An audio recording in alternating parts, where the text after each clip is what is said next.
Hey, Kyle.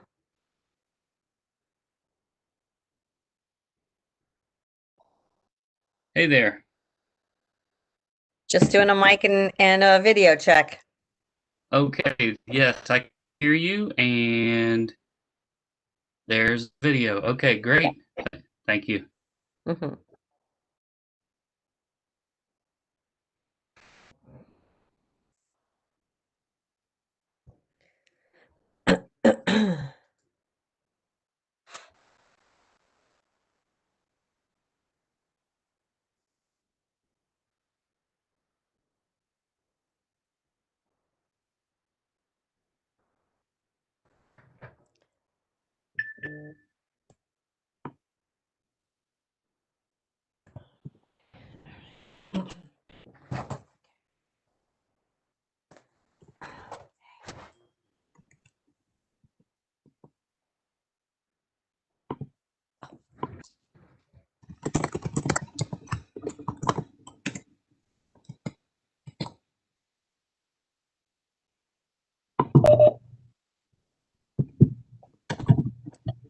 Kyle, my lighting will be better when I go on for real. I'm just checking to make sure my mic starts when my video starts.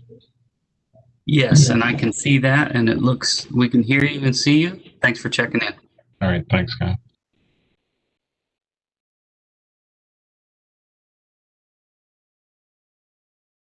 Hi, Kyle.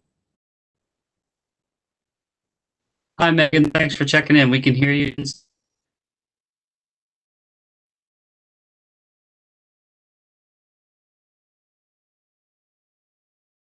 Hi, Kyle. Hi, Nicole. We've got you loud and clear. Thank you very much. Great, thanks.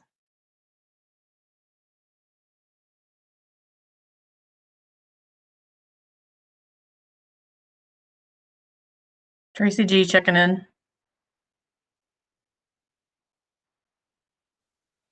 Hi, Tracy. Yes, we can hear you and see you. Thank you very much.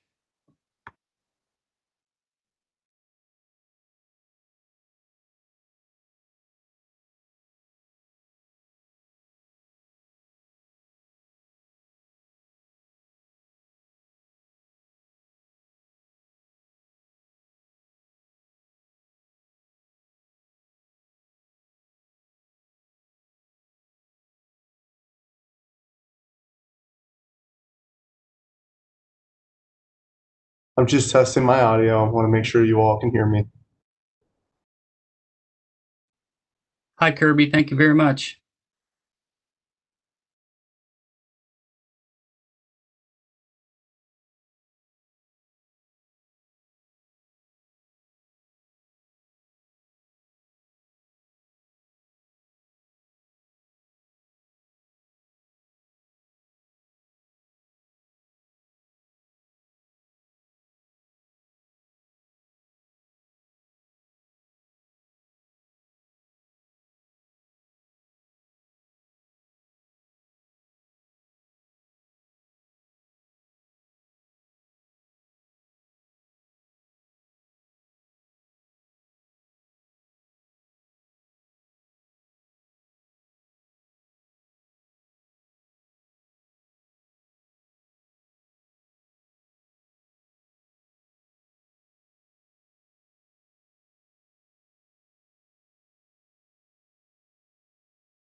Hey, Clarence.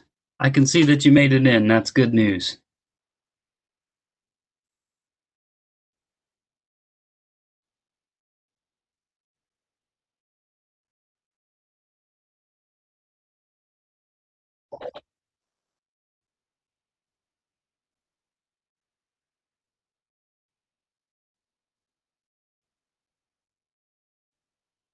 Clarence, can you hear me okay? Yes, I can hear you. Can you hear me and see me? Yes, we can hear you and see you. Thank you. Yep.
Hi, folks. This is Kyle. I just wanted to let you know that we do have Eric reaching out to bring him back into the meeting so that we can get this started. I do have two attendees, Jamie and Jennifer Amros that are in the attendee room. Will they be making presentations this evening? I don't believe they'll have presentations, but they will be sharing. Okay.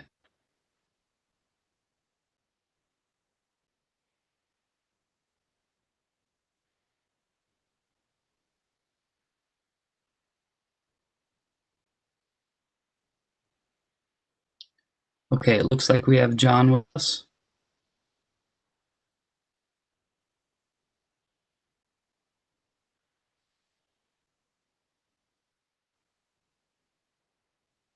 Looks like we don't have the arthritis folks yet. Nope, I'm here. Hi, this is Kevin. Oh, okay.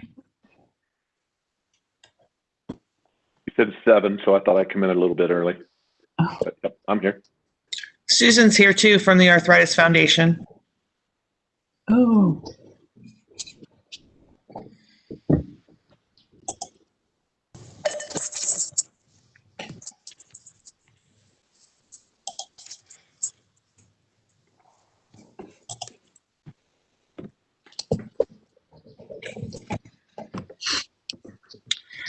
Hey folks, this is Kyle from Dublin IT. I just wanted to let you know, once we get this started, what we normally like to do is have the council members with their cameras on, and then when it is time for you to present or speak, we can give you the presenter rights, and we can have you guys can turn your cameras on, and we'll have that presentation at that time. If anyone who has not turned their camera on yet would like to test that, now would be a great time to do that. Make sure that we do have audio and video. Thank you, Kyle. Absolutely. Thank you, Kyle.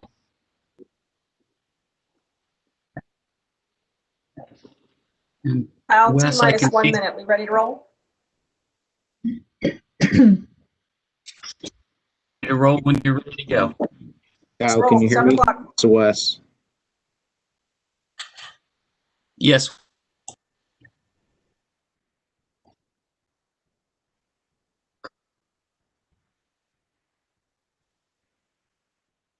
Quickly. Who did you ask to test their audio? Craig Barnum. He's on mute. Craig Barnum. Barnum's audio is not working.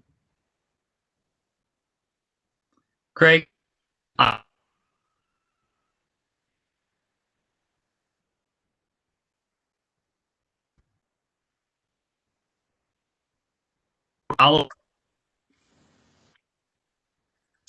Yeah, you're kind of breaking up. Can you hear me? Yep, we got you, Craig. I don't know. Kyle must be having some connectivity issues. So thank you. There we. All right, Kyle, we ready to roll? Yes. Thank you. Thank you. Let me know when we're live. Ready to go.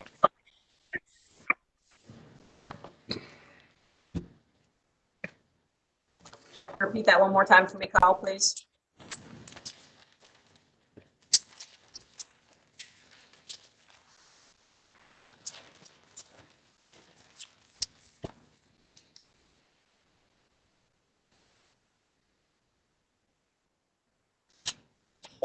Hey, Craig, you want to mute and turn your camera off till you're up.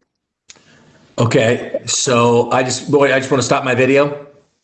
Yeah, stop your video and mute. Make sure you mute as well. Okay.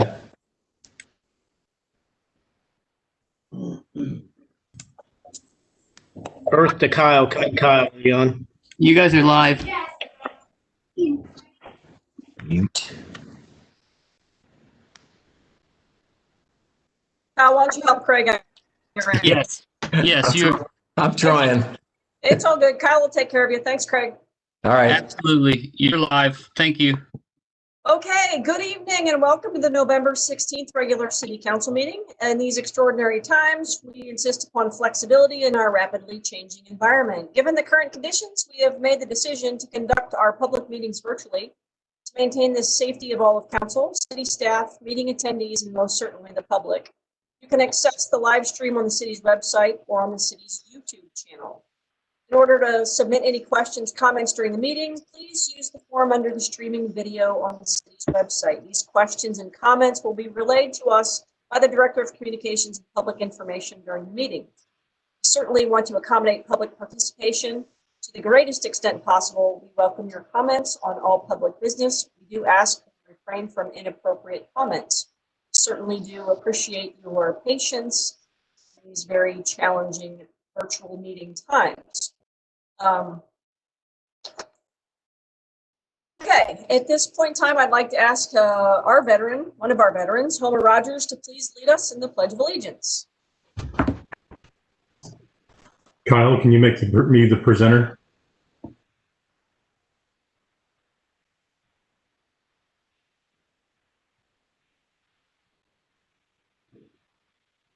You should be the presenter now.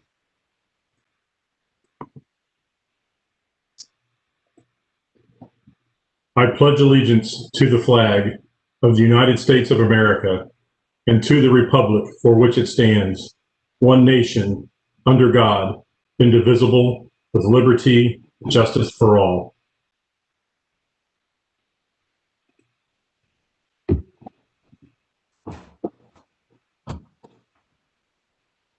Okay, we have two special presentations, proclamations this evening. The first is our Small Business Saturday, November 28th, so the Saturday following Thanksgiving. We do have a proclamation here, but I would like to introduce Jenny Amorose, the Chief Operating Officer of the Chamber of Commerce, and Jamie Menges, a board member of the Chamber, and welcome them to this evening. See. Oh, there's Jamie. Welcome. We're so glad to have you. I am putting up your proclamation, but of course, apologies. Okay, I will read this proclamation and then we will look forward to hearing some things from the two of you. So here we go. Whereas the Dublin Chamber of Commerce advocates on behalf of all businesses in the Dublin area, from large corporations to medium and small businesses and sole proprietors, and whereas small businesses generate 44% of the U.S. economy activity, according to a 2019 report by the U.S. Small Business Administration, and whereas the report concluded that small businesses create 2/3 of net new jobs and drive U.S. innovation and competitiveness, and whereas the coronavirus pandemic has severely impacted small businesses across the country, and whereas supporting small businesses supports our local community and keeps it thriving, and whereas according to a study commissioned by American Express, for every dollar spent at a small business in the U.S., approximately 67 cents stays in the local economy. Whereas in 2011, the U.S. Senate unanimously passed a resolution encouraging customer support Small Business Saturday, on the Saturday after Thanksgiving, when consumers are encouraged to do their holiday shopping at small businesses. And whereas the Dublin Chamber promotes shopping local and includes a listing of businesses on its website at dublinchamber.org. Now, therefore, I, Chris Amorose Grooms, Mayor of the City of Dublin, on behalf of this wonderful Dublin City Council, do hereby declare Saturday, November 28th, 2020, as Small Business Saturday in the City of Dublin, and encourage the citizens of Dublin to support small businesses by shopping and dining in local establishments, not just on this day, but on every day, to show our appreciation for the businesses that help maintain Dublin's strong local economy, signed this 16th day of November 2020. So Jamie and Jenny, thank you for being with us. We would just be interested in hearing some of the things that you all, I know, Jamie, you're a small business owner. I would be appreciative to hear some of the things, the ways you are planning to support small businesses. Sure. Jenny, is it okay if I go ahead and get started? Okay. So first, as a board member and as a small business owner at PDS Planning located in Metro Place, let me first say thank you for having us here this evening and your continued support for the Dublin Chamber. As you might be aware, we're celebrating proudly 45 years of serving the Dublin business community. Looking back to 1975 and seeing how the business landscape has developed should be a source of pride for all of us at the city, the residents, and of course it is at the Dublin Chamber. As the COVID-19 pandemic continues to assault our normal way of life, the Chamber has become focused on making sure that Dublin businesses not only survive, but have an opportunity to thrive in this. Our city is a product in our minds of our schools, our residents, and those local businesses. The commerce here directly supports the city through the income tax system, so it's vitally important that we support these local companies. To shine a light on them, we've developed a special webpage, dublinchamber.org/support. Again, dublinchamber.org/support. We hope that starting now, and with a big focus on Small Business Saturday, which the mayor already mentioned, November 28th, the Saturday after Thanksgiving, that our residents will see the value of shopping local. Now, here's an important reminder. The game, OSU versus Michigan, typically the Saturday after Thanksgiving, is not until December 12th this year. So they're doing us a huge favor. We can turn Small Business Saturday into Big Sales Saturday for our local businesses. On a more serious note, this pandemic has cast a renewed sense of caring for our family members. And isn't that really what a community is all about? Family. So if you go to dublinchamber.org/support, you'll find links to our family members, our business directory, an incredible coupon book, and direct links to businesses ranging from coffee and ice cream to jewelry, salon and spa treatments, hardware stores, bars, restaurants, all offering great products and services and gifts for everybody on your list. Now, where else from the safety and comfort of your own home could you consider locally purchasing the finest gifts and necessities for you and your loved ones while keeping the money inside our Dublin family? Let me walk you through a sample day and how it could look. Wake up, order some fine coffee from any of our numerous coffee shops on the list. We've got the finest jewelry stores covered in case you need to pick up something for that special someone or possibly to get out of the doghouse. Shop through our trendy and elegant boutiques. For lunch, let's order takeout. We've got gift cards from local restaurants everywhere. Hit the hardware store in the afternoon, pick up all the stuff you need for around the house, and consider buying gift cards for yourself to take care of all that spring yard work that you know you're going to be stuck doing in a few months. Okay? From there, we've had a tough day, so let's pamper ourselves a little bit with a quick trip to the salon or the spa, or maybe both. We've got gift cards, and we know for a fact that this group will be hit really hard if we have any more economic shutdowns. So now, time for a night out on the town. We've got to first handle... Sorry about that, Jenny, if you can mute. First, we've got to handle... There we go. First, we've got to take care of the kids. So what do they like? Pizza. We've got gift cards. We've got the ability to order, delivery, takeout, you name it. We've got pizza shops galore in Dublin.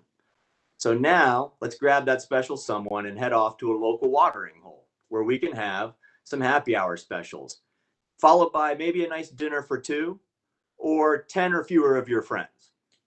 Now a nightcap followed by some ice cream. That's the entire day right there. And it can all be done by shopping right here in Dublin on Small Business Saturday, or any day for that matter. dublinchamber.org/support will be available from now until at least the beginning of the year. So if we can, we'd love to support this group. It's safe, it's supportive, and it's for our community. We all chose to live here because Dublin exudes family. The pandemic may be stealing some of our normal traditions this year, but I have an unwavering faith in our community, knowing that we will do everything we can to support our local businesses, and that starts by visiting dublinchamber.org/support.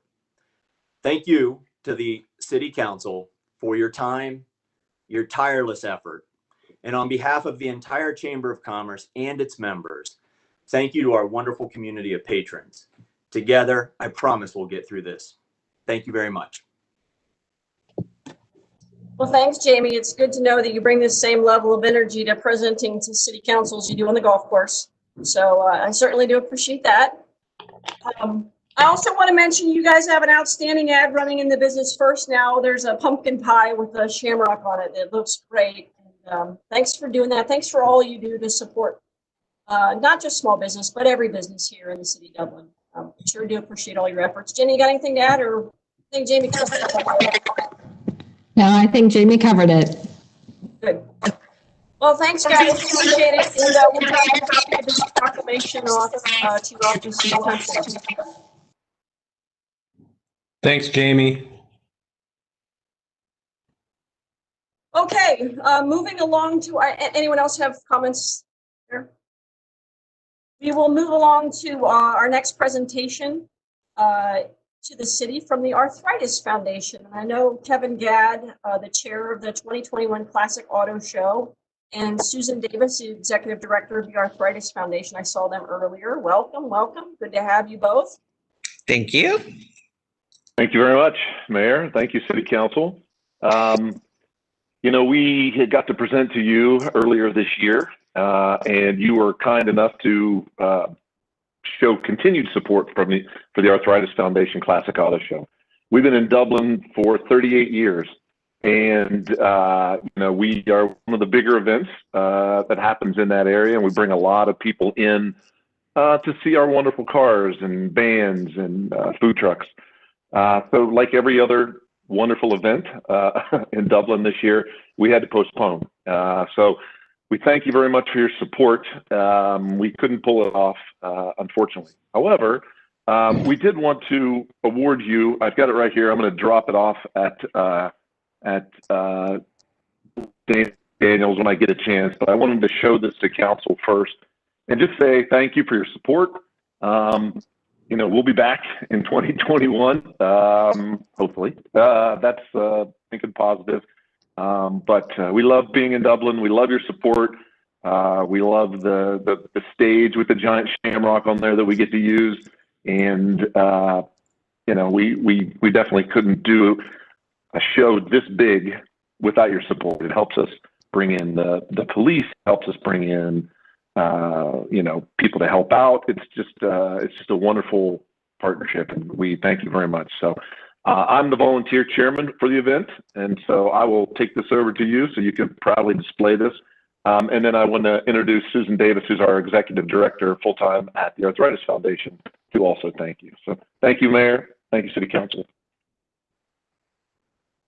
Great. Susan, did you have anything you'd like to add? I would just like to say thank you and just echo what Kevin said. You guys are amazing partners of the Arthritis Foundation, and on behalf of the 2.8 million Ohioans, including kids who have arthritis, every arthritis warrior just loves the car show that we are able to have in Dublin. And it's on behalf of them and the Arthritis Foundation on a national level that we just say thank you from the bottom of our hearts for supporting us, and we love supporting you in the city of Dublin. So thank you, City Council, for just allowing us to continue to come and for giving it the college try this year. We will be back better than ever in 2021. So thanks so very much. We just appreciate all of you. Well, that's very kind, and while we certainly do appreciate the thank yous, we really would like to say thank you to you as well. It is a wonderful event for our residents. The music and the cars, and you know, I will say the last time I was there the previous summer, my first car is now a classic car. The first car I ever owned, I saw there as a classic car, and that was kind of a moment that will stick with me forever. I was like, wow, I'm old enough that the first car I had is now a classic car. So but it is us that we should be thanking you, because it's a great event for our community and a wonderful just form of entertainment. And it is really wonderful to know that it can go to support such a wonderful organization such as the Arthritis Foundation. So we don't have a plaque for you, but we'll accept the plaque you have for us gratefully. And in turn, we will give you our enduring thank you. Thank you again. Okay, have a great evening. You're welcome to stay for this riveting council meeting, or you're welcome. Thanks. Okay, next up, we'd like to take a moment. If there is any citizens that would like to comment on any topic that is not on this evening's agenda, I'll emphasize again, not on this evening's agenda. I know we do have some folks waiting to comment on some agenda items. This is for items not on the agenda. Sue, have we received any via live stream? We have not. Thank you. And Anne, have we received any via the clerk's office? And we have not. All right, the consent agenda, let's see, it's only comprised of the November 9th council meeting minutes. Is there anyone that would like to remove that item from the consent agenda? Hearing none, is there a motion to approve the consent agenda? So moved. Thank you, Christina. And a second. I'll second. Andy Keeler, great, thank you. Anne, would you please call the roll? Yes, Vice Mayor DeRosa, Yes. Ms. Aludo, Yes. Ms. Fox, Yes. Mayor Ambrose Grooms, Yes. Mr. Keeler, Yes. Mr. Reiner, Yes. and Mr. Peterson. Yes. Okay, second reading, public hearing ordinances, ordinance 45-20. This is amending Chapter 35 of the codified ordinances to revise the schedule of fees and service charges for City of Dublin services. I saw Clarence earlier, so Clarence will have an update for us from his presentation. Clarence?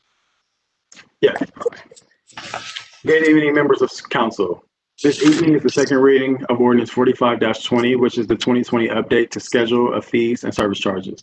Members of council asked for additional information pertaining to fee comparisons, benchmarking Dublin against other municipalities during the November 9th City Council meeting.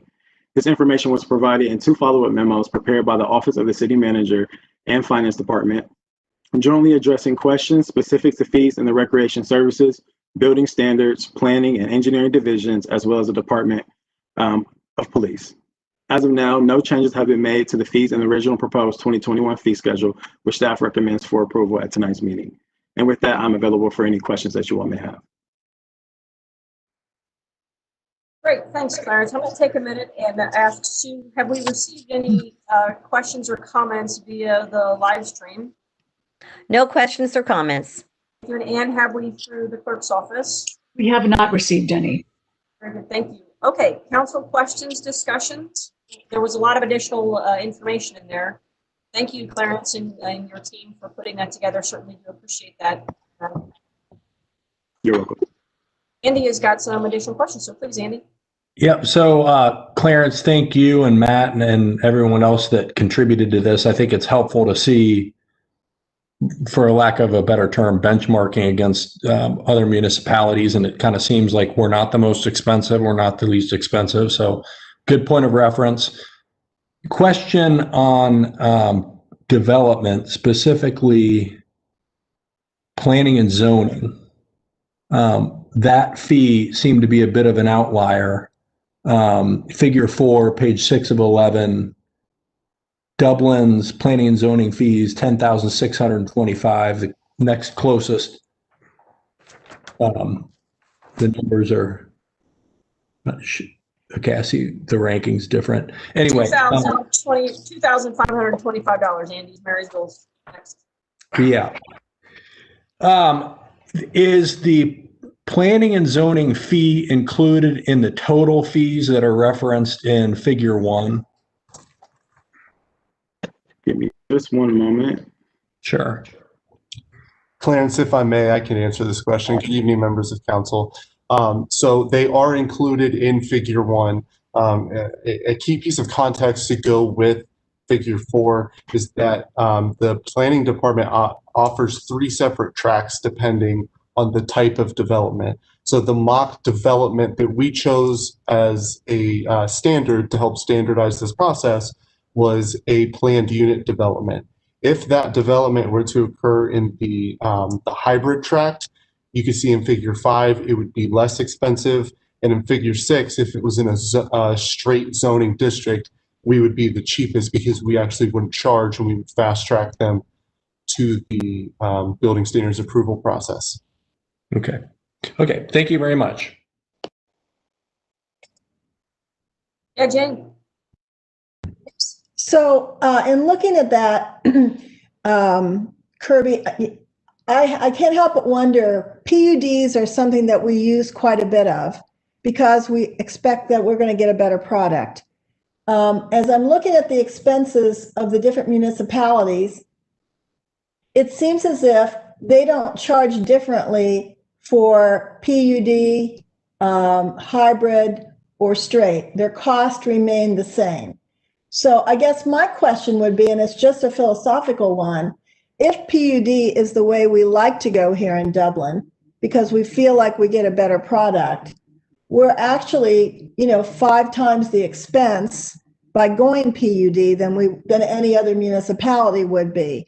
I'm just wondering, when it comes to an economic development or a quality of construction standpoint, are we too far out of the ballpark financially to encourage people to move in the PUD direction, which is what we want? Just a question I'd like council to kind of struggle with a bit. Jana, I think one of the reasons you see the cost for PUD being so high, it's because whatever project they're intending to bring in is not meeting the zoning code for the parcel that they're intending to develop. And so while it may cost them $10,625, in reality, it may save them $150,000 because there is some section, maybe it's parking or materials or building height or uses or whatever the case may be, that they do not anticipate meeting the letter of the law that is the development code. And so I think the reason we see so many PUDs is because that $10,000 number isn't a very high threshold in the trade-offs that they might be able to get. Okay, that makes sense. If That's just one person's opinion. I'm sure there's others. Right. Is that, yeah, I'm just curious, Kirby, is that pretty much your thinking? Is Chris right? I mean, Chris has been through planning and zoning for many years. She knows this backwards and forwards, so I don't doubt that. I'm just, very curious about that. It is 5 times as much, so. From my understanding, it is that expensive because that's the amount of work that is put in on staff side to garner that approval, whether it be just the planning department or with building standards and engineering to make sure that everything is up to code. So there is a savings, and maybe Jenny could answer this. There is a savings then for many developments to go PUD because they can't meet the zoning code on the partial. So it's an advantage. Is that?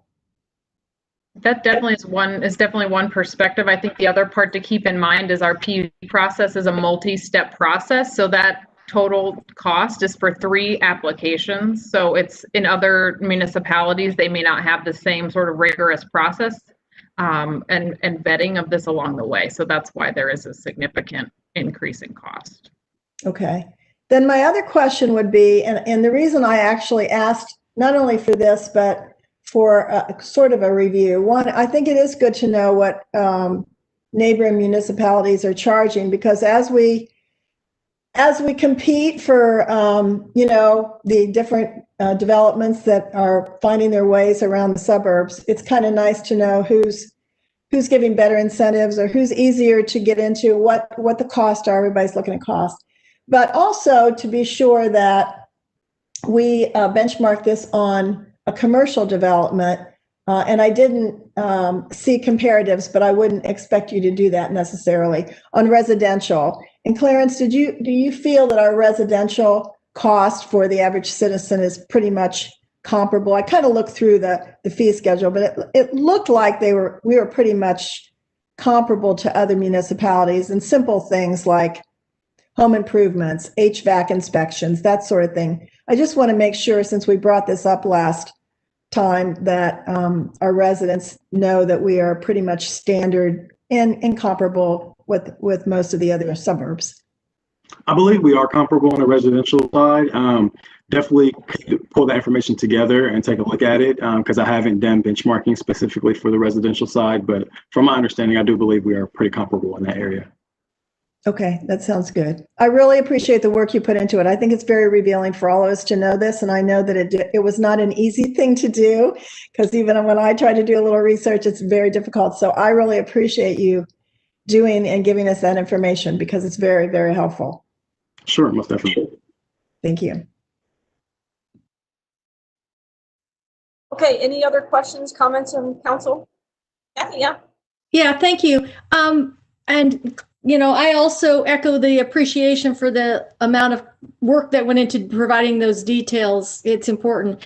As you're having the conversation about fees, so much of the cost of doing development is in the time of the process versus the fee itself. And I know the organizations that we're working with really appreciate it when we look at our processes and say, how do we do it faster? How do we make it easier? How do we condense the cycles, if at all possible?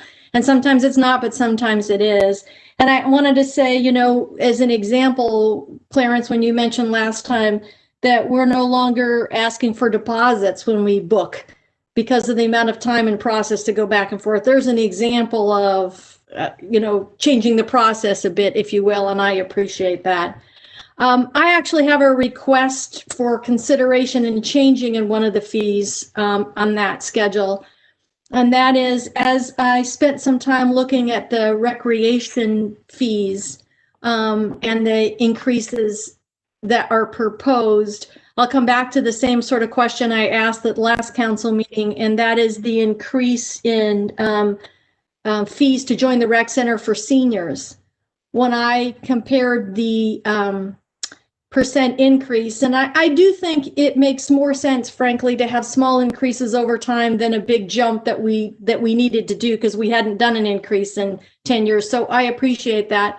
I would just like to see the senior increase from a percentage to be in line with the others. And so, for example, the cost for a senior pass to the rec center went up, or is proposed to go up 8%, whereas for a single resident or a family of 2 or a family of 3, it hovered between 4.1 and 4.5%. So that increase, because of the base size, was double what anybody else's.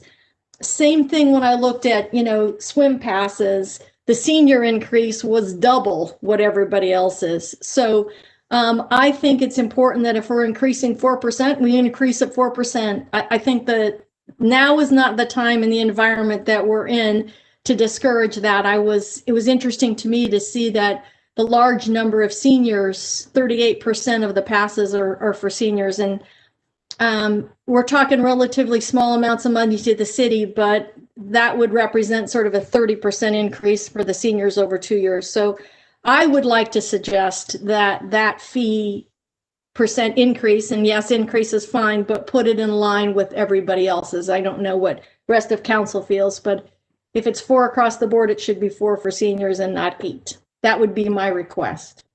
Thanks. Sure, most definitely, and I can make that adjustment. And also just wanted to defer to Tracy, Guy, and Recreation Services to see if there's anything else that she'd like to add pertaining to the senior passes.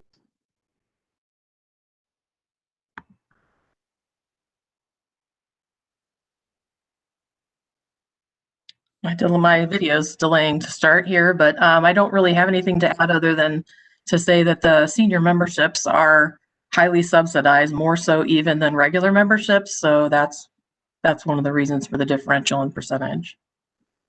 Yeah, I understand that. I just personally think it's a good value in our Forever Dublin desire and our approach. This is some area where we can in fact make sure we have, healthy exercise and, options for the seniors. And I would just say, keep it in line with everybody else. That would be my request. The other thing I keep in mind is we are also tracking the impact of the baby boomer group on memberships. And since that's a fairly large demographic group, but those folks are shifting from a regular membership to the highly subsidized one, it's going to impact those cost recovery numbers.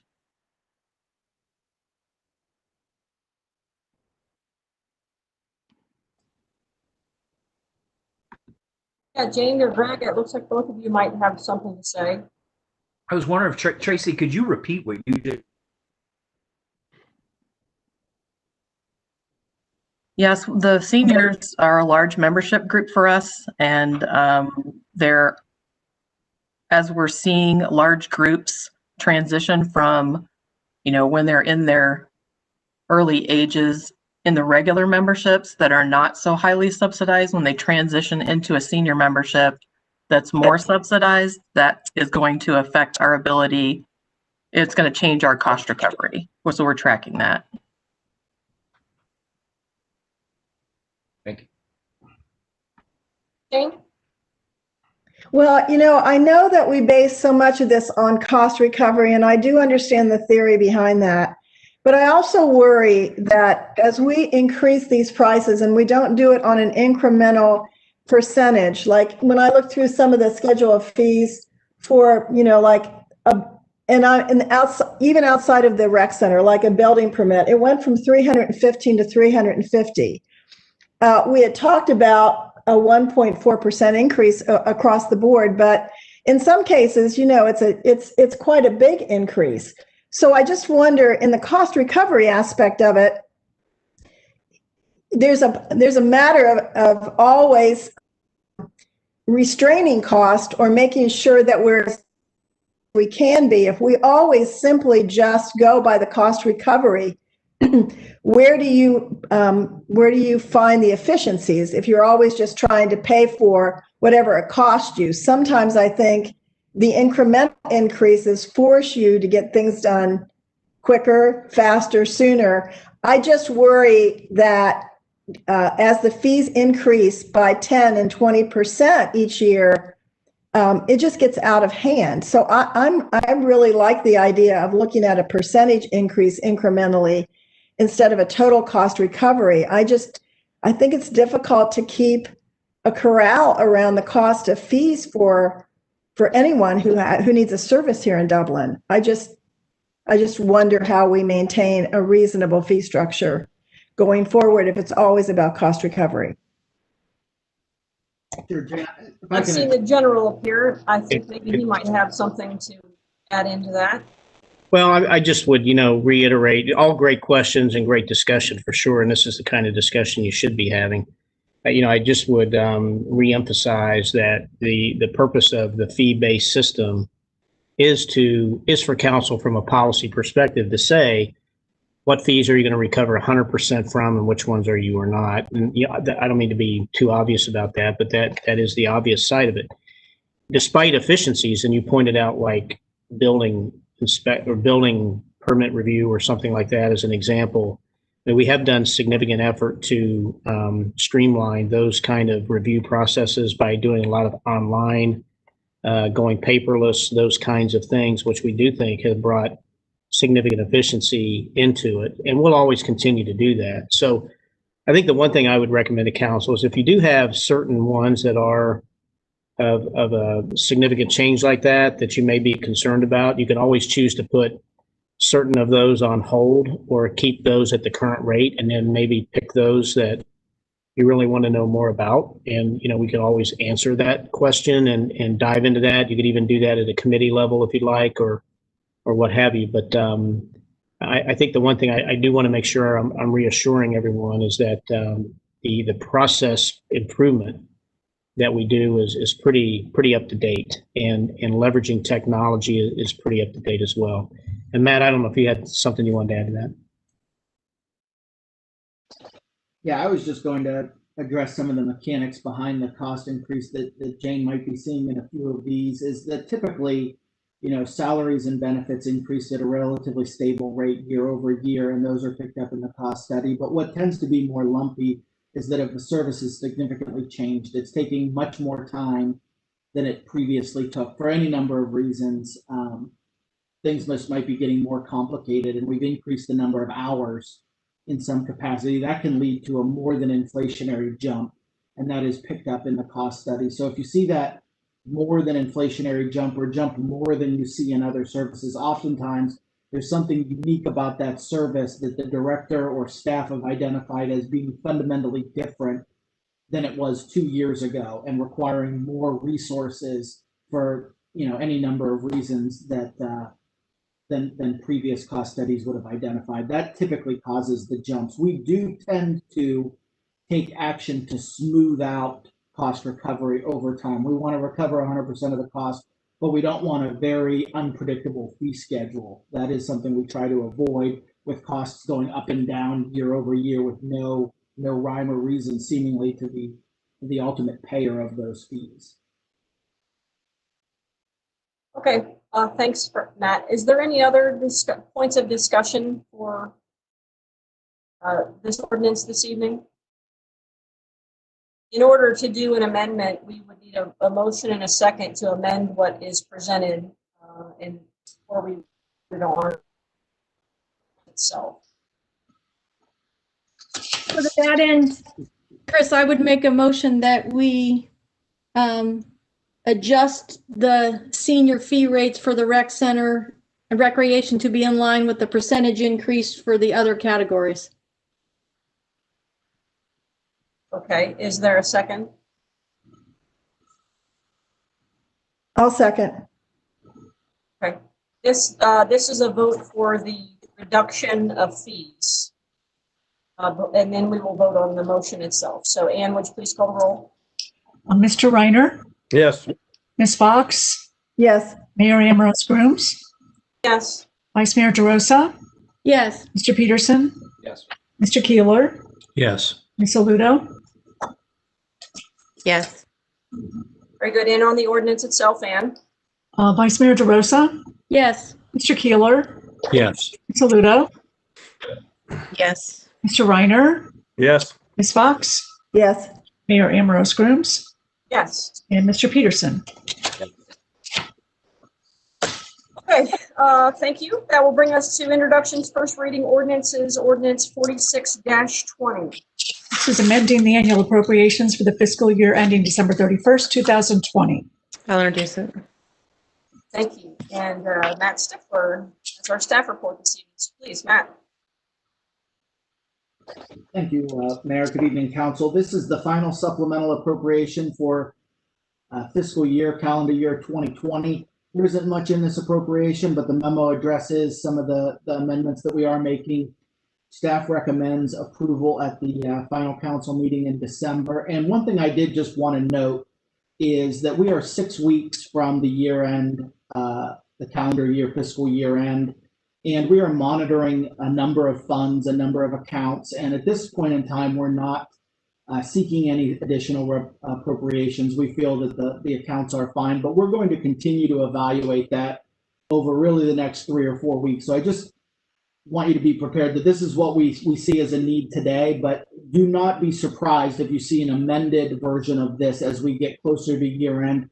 There are certain accounts that are completely unpredictable and somewhat outside of our control too. For example, tax refunds are outside of our control to a large extent. Healthcare expenditures within any given month are outside of our control to a given extent. So we're going to continue to monitor this, and I just want to put that out there so that if it does show up amended, it's not too alarming. But at this point, we're comfortable with this request. And I'm available for any questions. Great, thanks, Matt. Want to check in with Sue. Sue, via the web, have we received any comments regarding this ordinance? We have not. Thank you. And Ann, have we received any through the clerk's office? And we have not either. Okay, council questions, discussion? Hearing none. Matt, I just have one, and it doesn't need to be tonight. I'll wait for the follow-up memo, but if you could please address, in section 2, there's an appropriation in the PACE fund. And it's my understanding that that's a pass-through. And so I have some questions on why we would have a deficit and a pass-through funding account. So don't need an answer tonight, but when you come back for second reading, if we can get something on that, I sure would appreciate it. Sure, Kim. Actually, I can't answer that tonight because I wondered the same thing. And the answer is real simple. We created 3 PACE accounts in 1 calendar year and then skipped a year and created this one.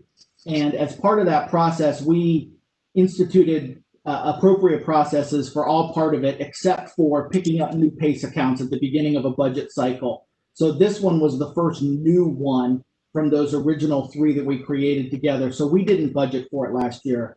We've since realized that we need to look at the previous PACE funds as part of the budgeting process and make sure to put those in. So there's a new one coming online next year that's part of the budget already.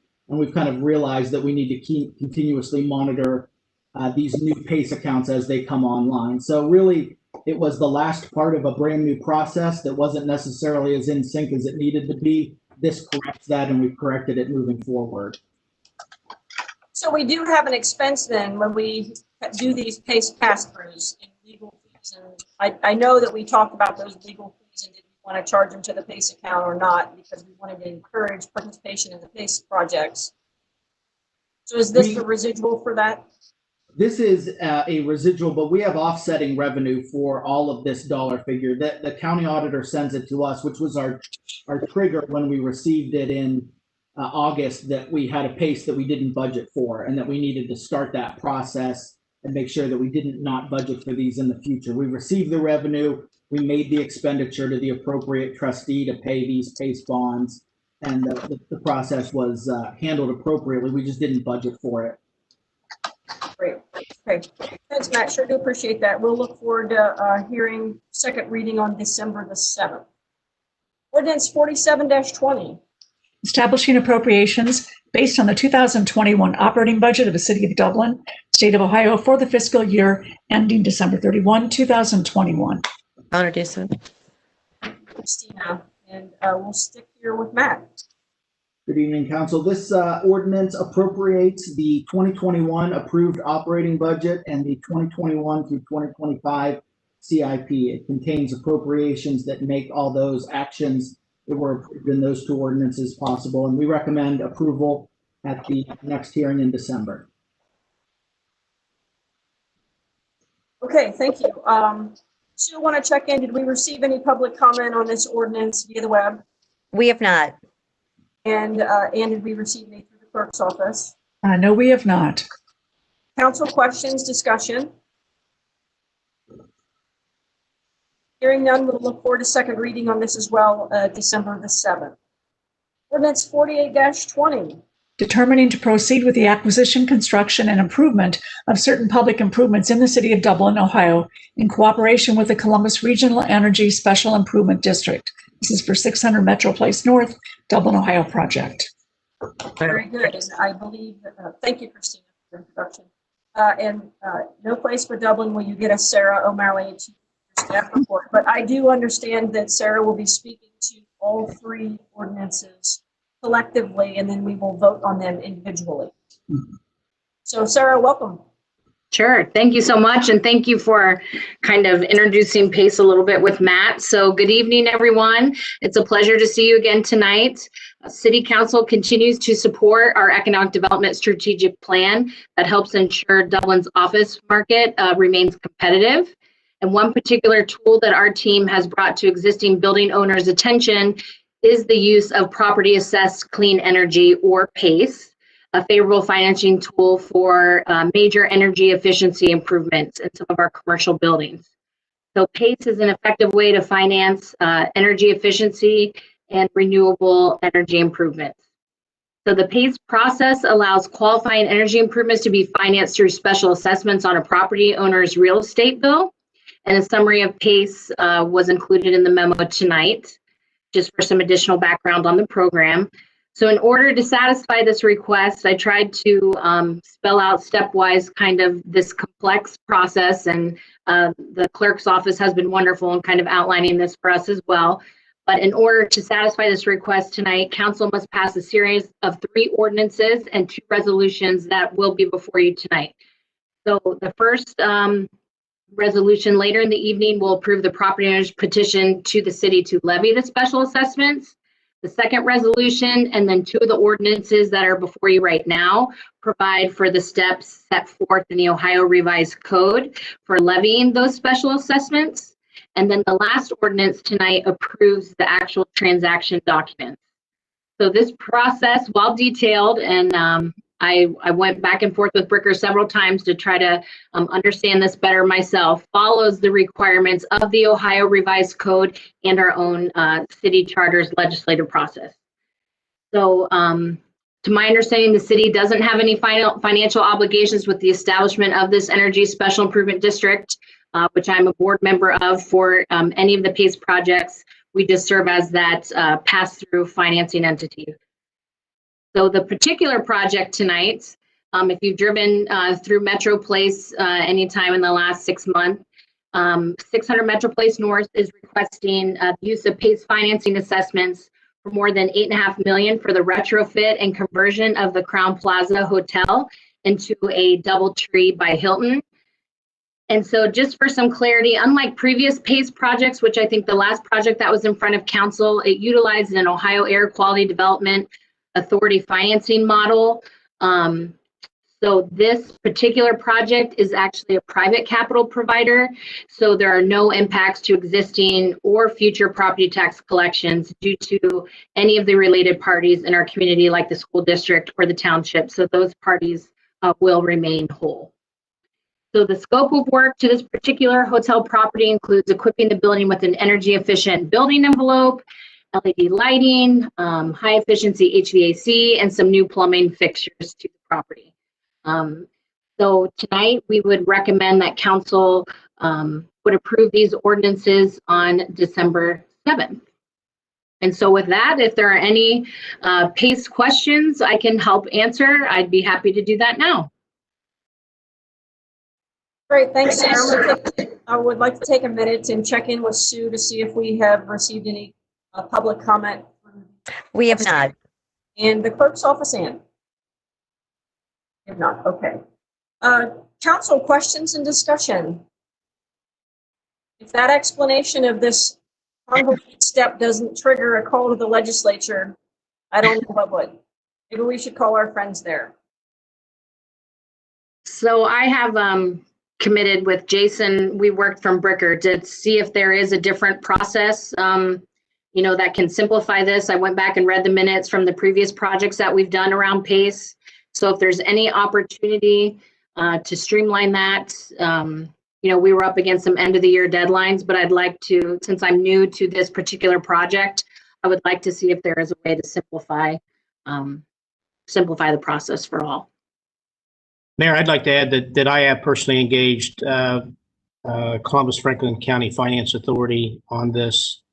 I think Colleen has also agreed to continue to raise it at, I believe, Sarah, there's a regional committee that works on PACE to try to see if they can't motivate that somehow, but that's not been particularly, that's just not an issue that's been taken up, even though we've raised it several times, so. Sure. Well, I know they got a lot on their plate right now, so we won't be rapid fire on it, but certainly as soon as things calm down a little bit would be something. Be nice to have addressed. Okay, well, let's see. Ann, do you want to go ahead and introduce 4920 and 5020? Although the presentation's been already made, I think we only did official introduction on 48. Right. This would be levying special assessments for the purpose of acquiring, constructing, and improving certain public improvements in the city of Dublin, Ohio, in cooperation with the Columbus Regional Energy Special Improvement District. So we should introduce that one. I'll introduce it. And 5020? 5020, authorizing and approving an energy project cooperative agreement by and between the city of Dublin, Ohio, the Columbus Regional Energy Special Improvement District, Inc., Dublin Witness, LLC, and Twain Community Partners, the Third, LLC, a special assessment agreement by and between the city of Dublin, Ohio, the county treasurer of Franklin County, Ohio, the Columbus Regional Energy Special Improvement District, Inc., Dublin Witness, LLC, and Twain Community Partners, the Third, LLC, and related agreements, all of which provide for the financing of special energy improvements projects. I'll introduce that one as well. Thanks. Appreciate that, Christina. Okay, we will look forward to second reading and public hearing on all three of those ordinances on December the 7th. So, thanks, Sarah. Thank you very much. Ordinance 51-20. This is rezoning 45.4 acres, more or less, from R Rural District to PUD Planned Unit Development District to facilitate the future development of 90 single-family homes and up to 150 living units at a maximum density of 14,500 square feet per acre for seniors with varying levels of care in one or more buildings with 12.5 acres more or less of open space. This is a Dublin Gateway project. I will introduce it. Thanks. Great. Okay, and for our staff report, we have Nicole Martin and Aaron Stanford. Looks like they're going to tag team on that. So, Kyle, are you able to share the hosting rights with me? Or the sharing rights, rather? Yes, passing those to you now. Great, thank you.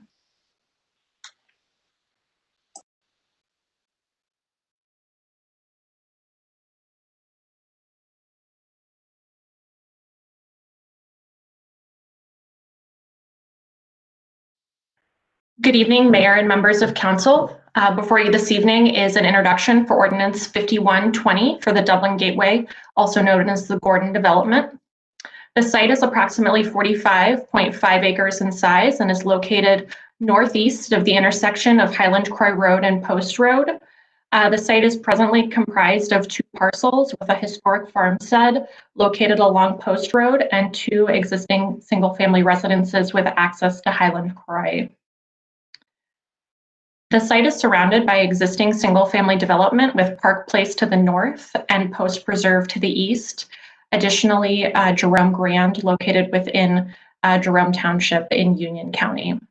It's important to note here that Highland Croy Road is not located within the City of Dublin jurisdiction and is located within Union County under the purview of the Union County engineer. You'll also note on this regional context map the adjacency to the US 33 State Route 161 Post Road interchange. There are future planned improvements in conjunction with the Mid-Ohio Regional Planning Commission, the Ohio Department of Transportation, and the City of Dublin that will realign that interchange, which is separate from the consideration this evening. So as mentioned, this is a request for consideration of a rezoning for 45 acres from rural district to a planned unit development district.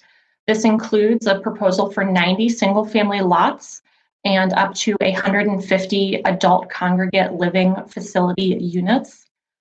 Also provided are approximately 12 acres of open space and 6 public streets, including the extension of 3 existing streets. A bit of case history for you. This proposal was initially before the Planning and Zoning Commission in May of 2015.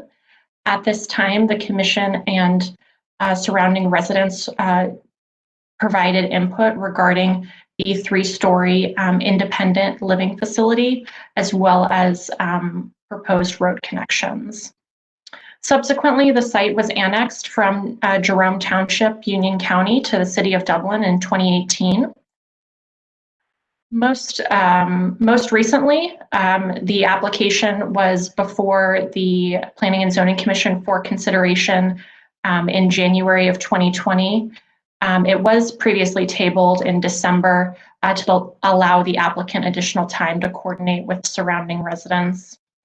In January, it was tabled. At the time, it was a proposal for 90 single-family homes and up to 200 ACLF units. With revisions, the applicant was before the Planning and Zoning Commission in April of 2020. At that time, the Planning and Zoning Commission found the criteria for approval had not been met and recommended disapproval to City Council.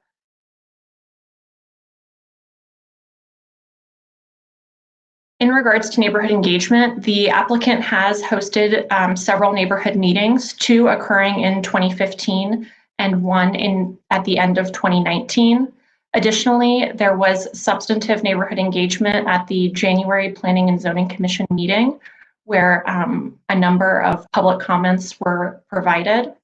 At the time, members of the public had concerns with the height of the adult congregate living facility and requested that that total height be reduced. Additionally, there were concerns with the quality and character of the adult congregate living facility, a desire to ensure consistency with the existing neighborhoods, a concern with the proposed size of the new residential lots, and then also, of course, traffic. In consideration of a rezoning, it is always prudent to consider the community plan recommendations, particularly those for future land use. The site highlighted here in black has two separate land use designations. The suburban residential low density designation is on the northern third of the site, while mixed residential low density is recommended on the southern 2/3 of the site. These density recommendations vary from 1 to 3 dwelling units per acre, with a development character including detached single family, as well as attached single family and low density multifamily.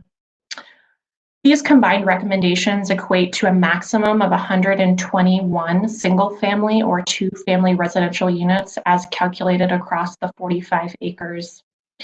The applicant is proposing an adult congregate living facility, which the community plan future land use would designate as a general institutional use, which, as you can see here, is not recommended for the site. That being said, the general institutional use in the community plan references surrounding context and that the intensity of that use be compatible. In areas of the city where special attention is important to be paid to characteristics that are unique, there are special area plans. The Northwest Glacier Ridge Area Plan recommends a single-family detached home adjacent to the existing single-family neighborhoods, emphasizes the rural roadway character and the protection of the South Fork of the Indian Run, which connects to Red Tribune. The thoroughfare plan is the final prong of the community plan. As mentioned, Highland Croix Road is under the jurisdiction of Union County and is designated a minor arterial. The planned right-of-way width for Highland Croix to allow for future right-of-way or roadway expansion is 100 feet. And the rural character is achieved by a generous setback ranging from 100 to 200 feet. The applicant is providing an additional 50 feet of right-of-way width to allow for future improvements and is also providing a 100-foot setback along both Post Road and Highland Croix Road to maintain the significant setback along all neighborhood frontages on Highland Croix. This is the proposed development plan. The development is proposed in 2 sub-areas. Sub-area A is located at the intersection of Post and Highland Croix. This is the location of the adult congregate living facility, which may be developed in a single building or multiple buildings and is allowed to be developed at a density up to 14,500 square feet per acre. Additionally, sub-area B is proposed to be developed in 2 phases with a total of 90 single-family lots. 90 lots across 35 acres equates to a proposed density of 2.53 dwelling units to the acre. The surrounding residential density varies from 1.5 units to the acre to just shy of 2.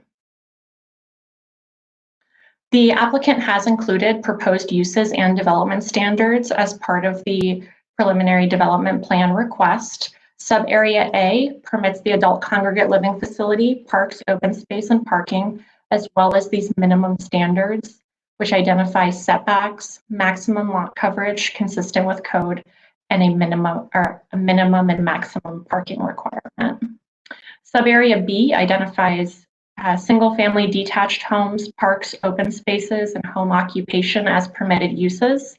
It also aligns with surrounding residential development and prohibits fences, sheds, and pools, and provides a minimum of 4 parking spaces per home. The minimum lot requirements are 5,830 square foot lots.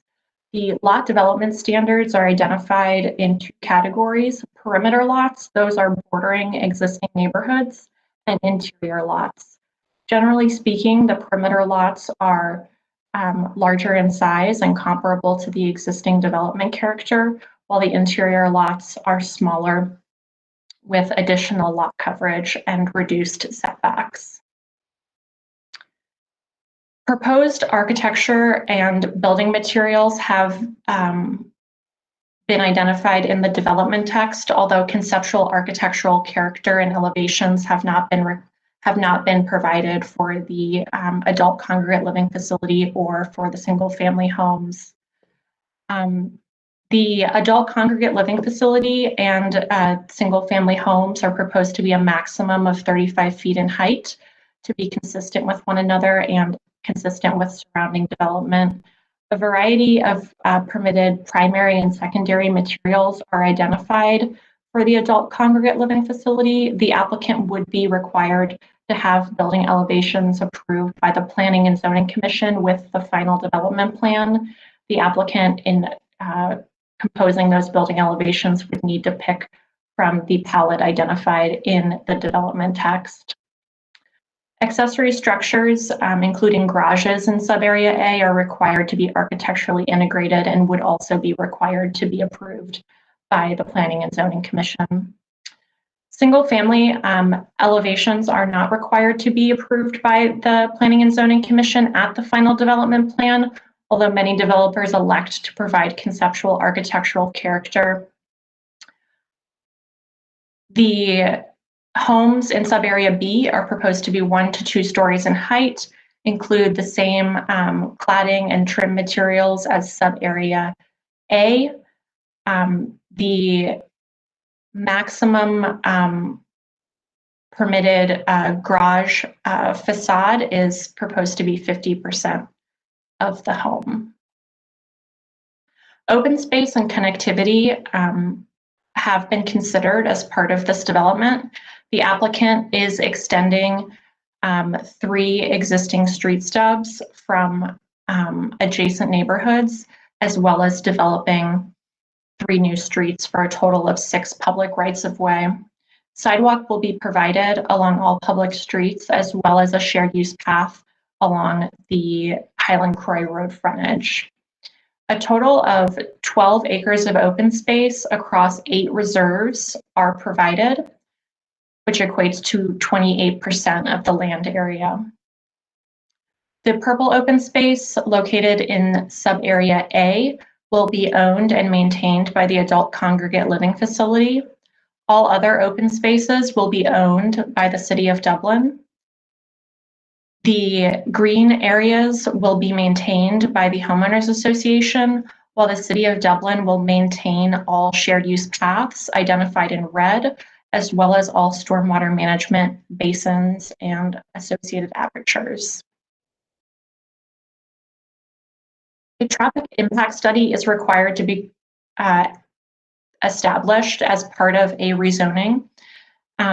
A TIS is currently under review and being finalized by the City of Dublin engineer and the Union County Engineer's Office. Continued coordination is required on this, although 8 intersections were studied as part of the traffic impact study. The study recommends certain improvements and off-site contributions, which will be covered in the proposed infrastructure agreement. The Planning and Zoning Commission reviewed the proposal at the April 30th meeting. At that time, staff recommended conditional approval with 4 conditions. The applicant has met condition 4, that they provide and work to provide an infrastructure agreement, and are working toward completion of condition 3 regarding the traffic impact study. The applicant has yet to complete condition 1 regarding street names, specifically the Grand Gateway, and the applicant is working with staff to revise the minor details in the development text.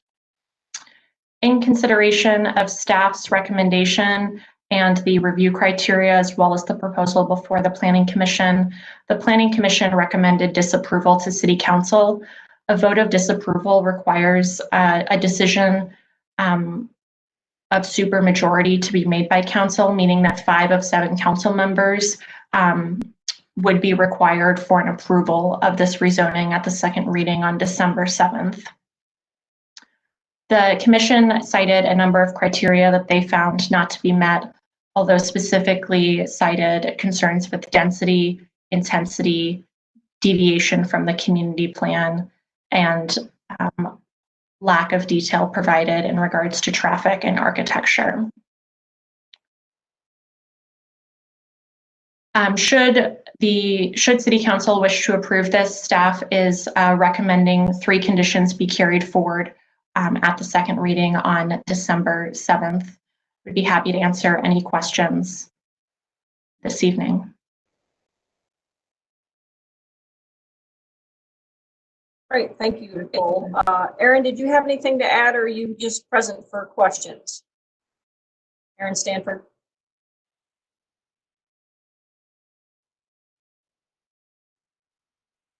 I believe he's just present for questions. Great, thank you. Okay, it is my understanding that the applicant has a presentation as well. Laura Comack, on behalf of the applicant, has a presentation she would like to make. Good evening, Mayor Grooms. Can everyone hear me? Thank you for the time and the staff report, Nicole. I only have a few things to add. That was a lot of detail for you all to consider. The first point, Nicole went through the various points of your future land use plan. We comply with the future land use plan, and the characterizations this evening were accurate but not complete. The district where the Gordon Farm property lies is described as planned to include an integration of broad range of housing within neighborhoods to allow for greater housing choices, particularly for younger and older age groups, and provide market flexibility. Now, I'm going to quote here from Nicole's March 5, 2020 staff report. Relevant to this proposal, the future land use classification is further defined by the following statement for mixed residential low density category. Quote, areas are intended to provide a mix of housing options and transition from existing single family neighborhoods. In fact, the characterization in your future land use plan, the written document approved by City Council, actually even allows multifamily housing. Now, that's not what we've proposed here, but we do fit in both with the descriptions of the type of housing and with the broad range of age groups that we meet. I heard your presentation earlier about the difference, Councilwoman DeRosa, about the fees being charged to the seniors, and I know that you are conscious of our Dublin Forever standard. This project meets and exceeds that standard as provided by your own plan.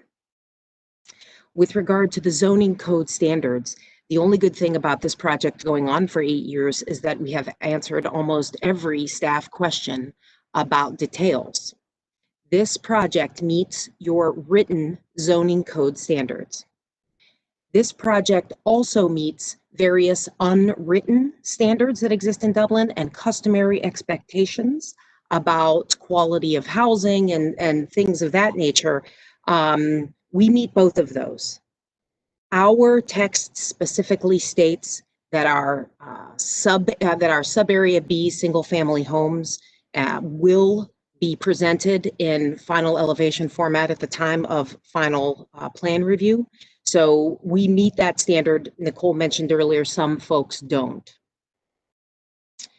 The staff recommendation through review with the staff, they required that we meet the Dublin Appearance Code, and that is expressly set forth in the text. So again, we meet the written codes in Dublin, and we meet the unwritten codes, those customary expectations that are unwritten in the law. April 30th staff report, the planning and zoning staff recommended approval because we comply with the plan and the codes and the different standards after review with the city staff and all your agencies. And now the city manager and the manager's staff is recommending approve to you, City Council. With regard to Ordinance 51-20, which is the zoning component of this development, this case is broken down that simply. Now, you heard that we have completed our traffic impact study, and that is in for final review. I'm going to reserve comments on that until we hear the staff presentation for Ordinance 52-20.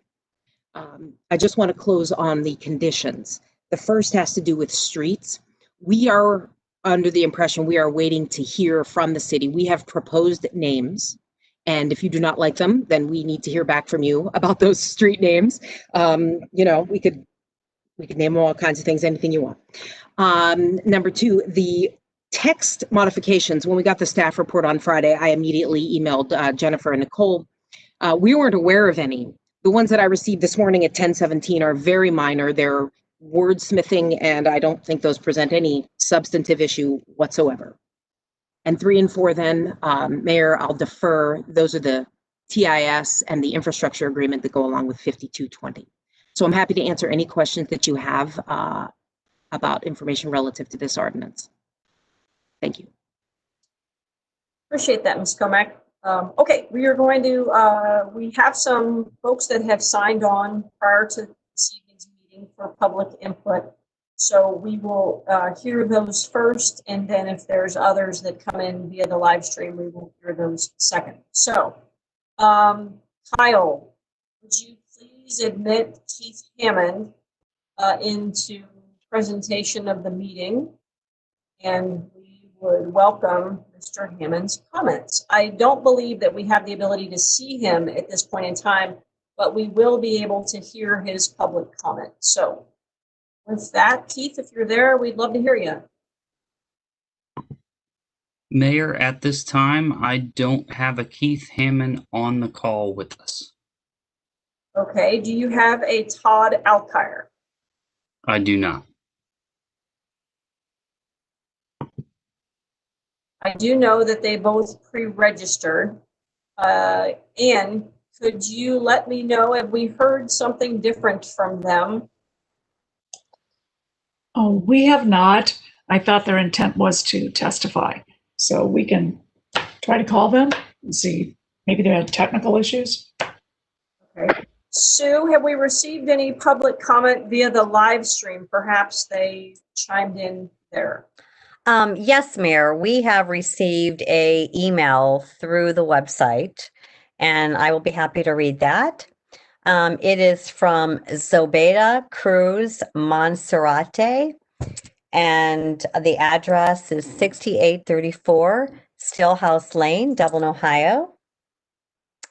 Her comment is, as a resident of a street impacted by the development for which Ordinance 51-20 affects, I would like further clarification of how this ordinance will impact the opening, expansion of Stillhouse Lane and the traffic through it. I will also like to know how this will affect the city plans that impact Post Preserve Boulevard. Thanks for your attention to this matter. Great. If we have Aaron Stanford, maybe he could speak to the traffic impact study, where we could provide her with that information. Aaron, are you? Good evening, Mayor. Oh, there you are. Yes, good evening, Mayor. Yes, we can absolutely follow up with them and get them all the information they would need concerning the traffic. Okay. And also, it seemed like they maybe had some questions about the relocation of the entrance into Post Preserve. So. Absolutely. We'd be happy to provide that information. Thank you. And so, Sue, you'll provide Aaron with the contact information for that public comment. I will do that. Thank you. Great. Okay. Have any resolution on Mr. Hammond or Alkire?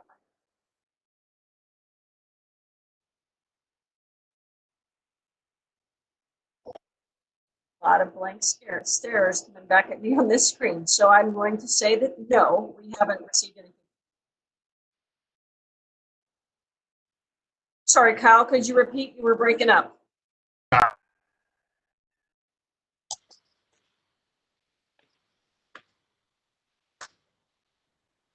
Hey, Kyle, I know you were having some connectivity issues, but we cannot hear you. You're breaking up really bad. I don't know if you can switch your connection.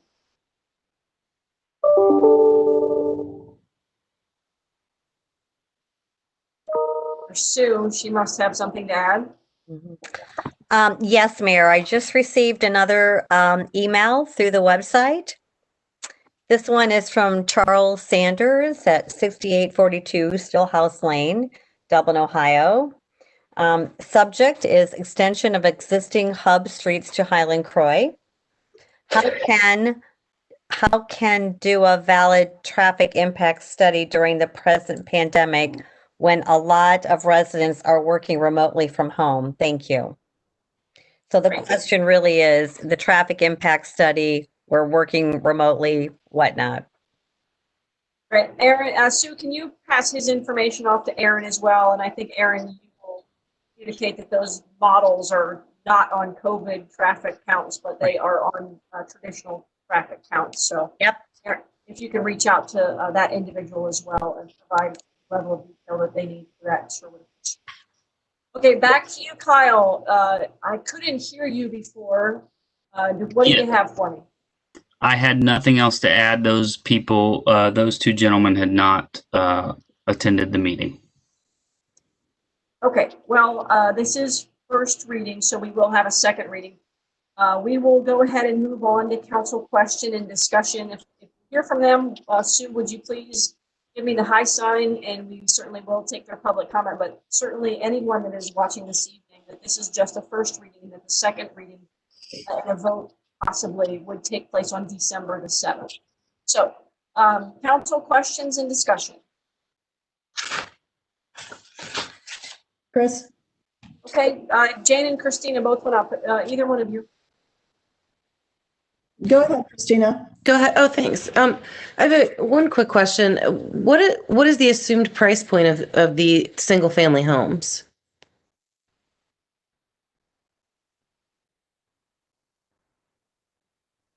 Laura, I think there you go. Thank you. Sorry about that. Operator error, me. In the approximate $500,000 range. Gotcha. So I think there are just some concerns that I have.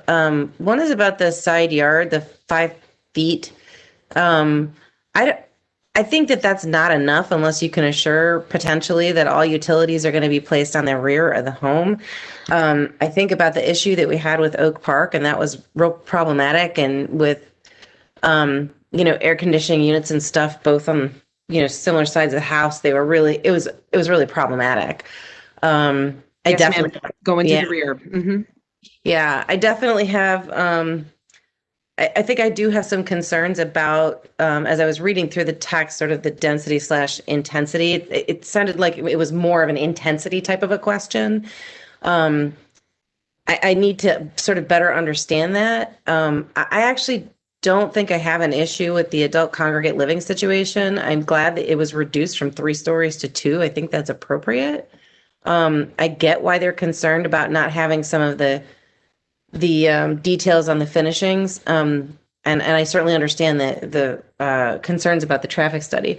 I don't know that I agree that it doesn't fit the overall community plan. It's not obviously a perfect fit to the community plan, but it's sort of an interesting and odd area. So I'd love to have a little more discussion with council about that. I'm certainly interested to hear Jane's thoughts. While reading through the text of the meeting is one thing, it's really different when you can sort of talk through it. So I'm really interested to hear what Jane has to say about the conversation that ensued during planning and zoning. Those were some of the concerns that I had overall in reading through the P&Z account, and even back into prior to its current iteration. And I do appreciate that you've addressed a lot of the concerns that the planning and zoning had in their previous iterations of this project.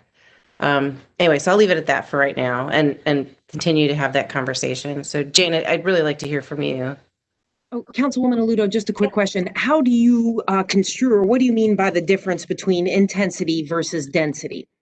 Well, so in the text, so one of the things that was a little bit of a concern for me, and maybe it's just because I'm not having a great concept of it visually, is the idea of a 70% coverage, right? So you have density, right? That's the number of units per acre, but then there's the intensity of that density. The larger the structure, the more intense that density can feel. And so that's kind of what I'm talking about. And if you go back and you take a look through the planning and zoning minutes, that was a big part of the discussion. And I get it. And I think that we've seen a little bit of this before in one or two of our other developments. And so that's why I'm kind of curious to hear sort of from the horse's mouth, if you will, Jane, as she was in that meeting. I'd like to get a little bit of a better understanding and the feel for that conversation and how that went. I also, what are the, and I it's got to be difficult during a pandemic, but what were some of the additional resident engagements that you've had with the residents? I mean, I know that we touched on it a little bit in here, but I'm not sure I got quite the full feel for what the additional engagement with the residents has been really since the beginning of this calendar year. That would be sort of my other question, along with just noting my concerns that I just did. Right. Okay. So if I'm following along, and just to answer the first question, the last one is engagement, but your point about how visually you can see that, I think the first thing is that in order to address the plan's intended breadth and scope of reading, these products are predominantly low maintenance and empty nester draws. So those, by their very nature, are a little bit different. And so they have the lot coverage percentage is more about keeping the broader open space and low maintenance. It's very similar to the Hamlet on Jerome, who had a 70% lot coverage. Very similar to the Riviera sub-area C that had lot coverage of 70%. So if, that's just to give you that visual. The other thing is along the perimeter of the site, we're adjacent to the existing single family lots. We've made those almost identical lot sizes so that it's trying to meet, the transition that's referenced in the plan, right? Because don't forget, we are guessing if we don't follow the written documents and guidance, and then we put some pieces in between that, but that transition that's how we tried to achieve that transition. Yeah, I get it. And I understand certainly that the interior lots are the ones that are a bit smaller. And I mean, I think we've seen that with a couple of other developments as well. So anyway, those are just and your question about engagement was, it was actually late December when we hosted an event where we invited the entire neighborhood across the street. And we had also Dublin City staff was in attendance that evening. We were able to answer a number of questions, probably 2 hours, where folks milled about 1 hour of actually talking and getting the engagement a little bit before and a little bit after to make sure. Of course, that was just the most recent. Over the course of several years, there have been a number of engagements where we spoke directly with folks. Also, during the Planning and Zoning Commission meetings in January, we got some additional questions. And so between Nicole and Claudia and us, we were able to answer some questions, eliminate some concerns that really didn't exist, but, like to your point, where someone had a question, they didn't understand what we meant. So we were able to do that pretty successfully, I think. Thank you. Thank you. So staff, so Nicole or whomever, do we have a summary of some of the residents' comments? And how much has the plan really changed since the last time the residents really were engaged?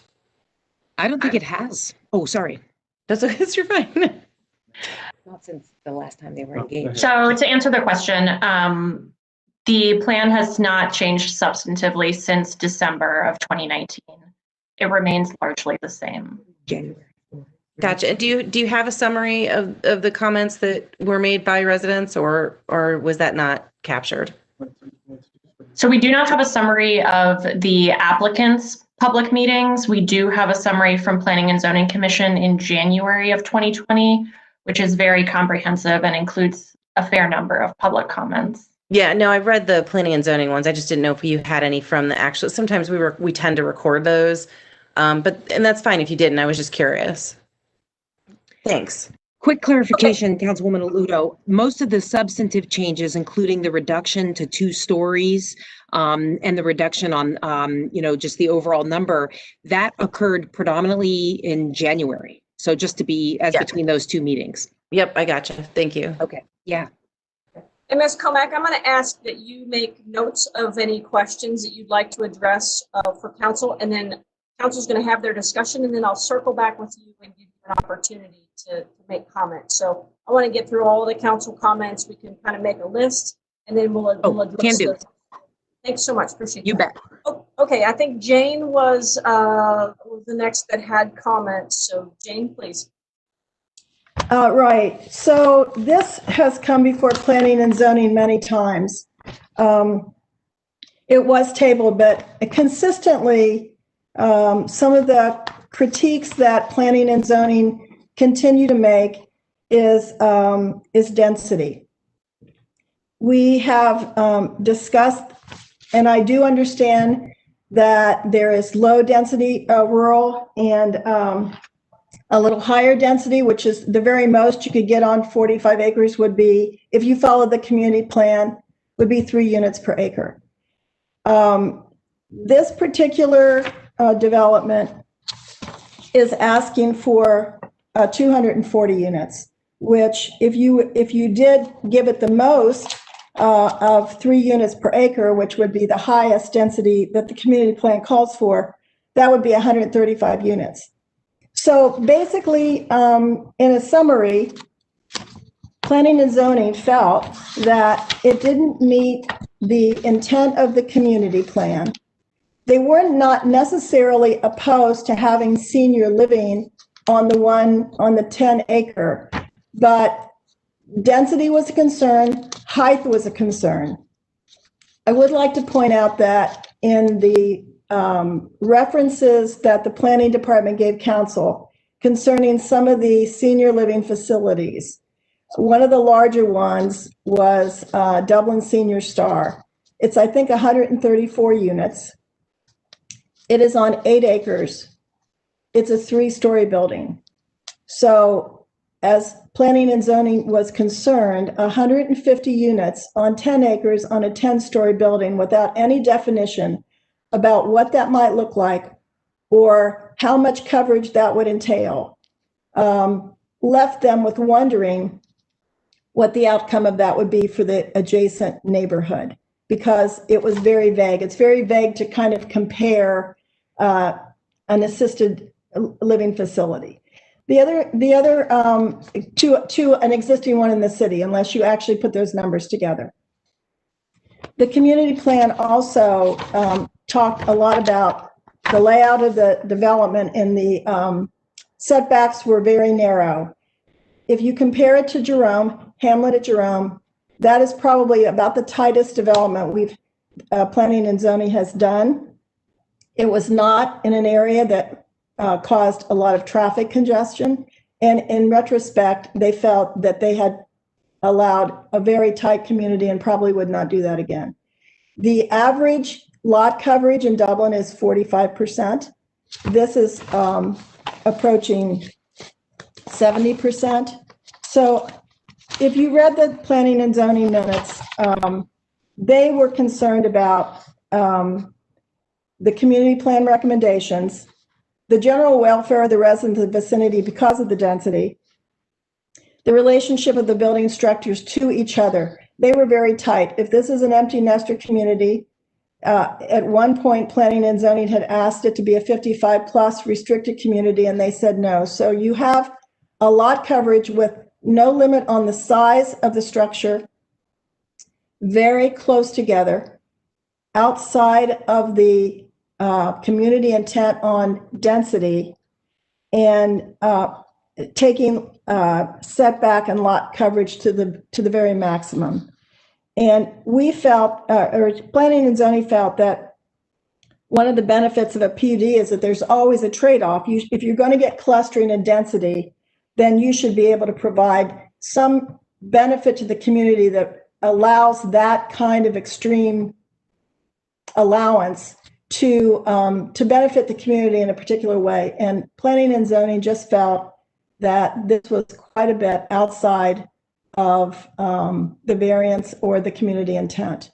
So, and it hadn't changed much over the period of time. There were some changes around the perimeter, but the neighbors were concerned about density, about traffic, and about the vagueness of the assisted living facility.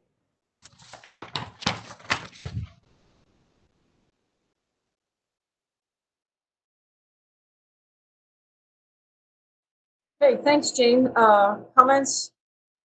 Would like to, Kathy. Thank you very much. I was on planning and zoning when this came forward, I think 2015. So although there has been some changes, sort of the layout has stayed pretty consistent over the time. My question, I have a definitional question that maybe somebody can answer, and then I guess I had a couple requests.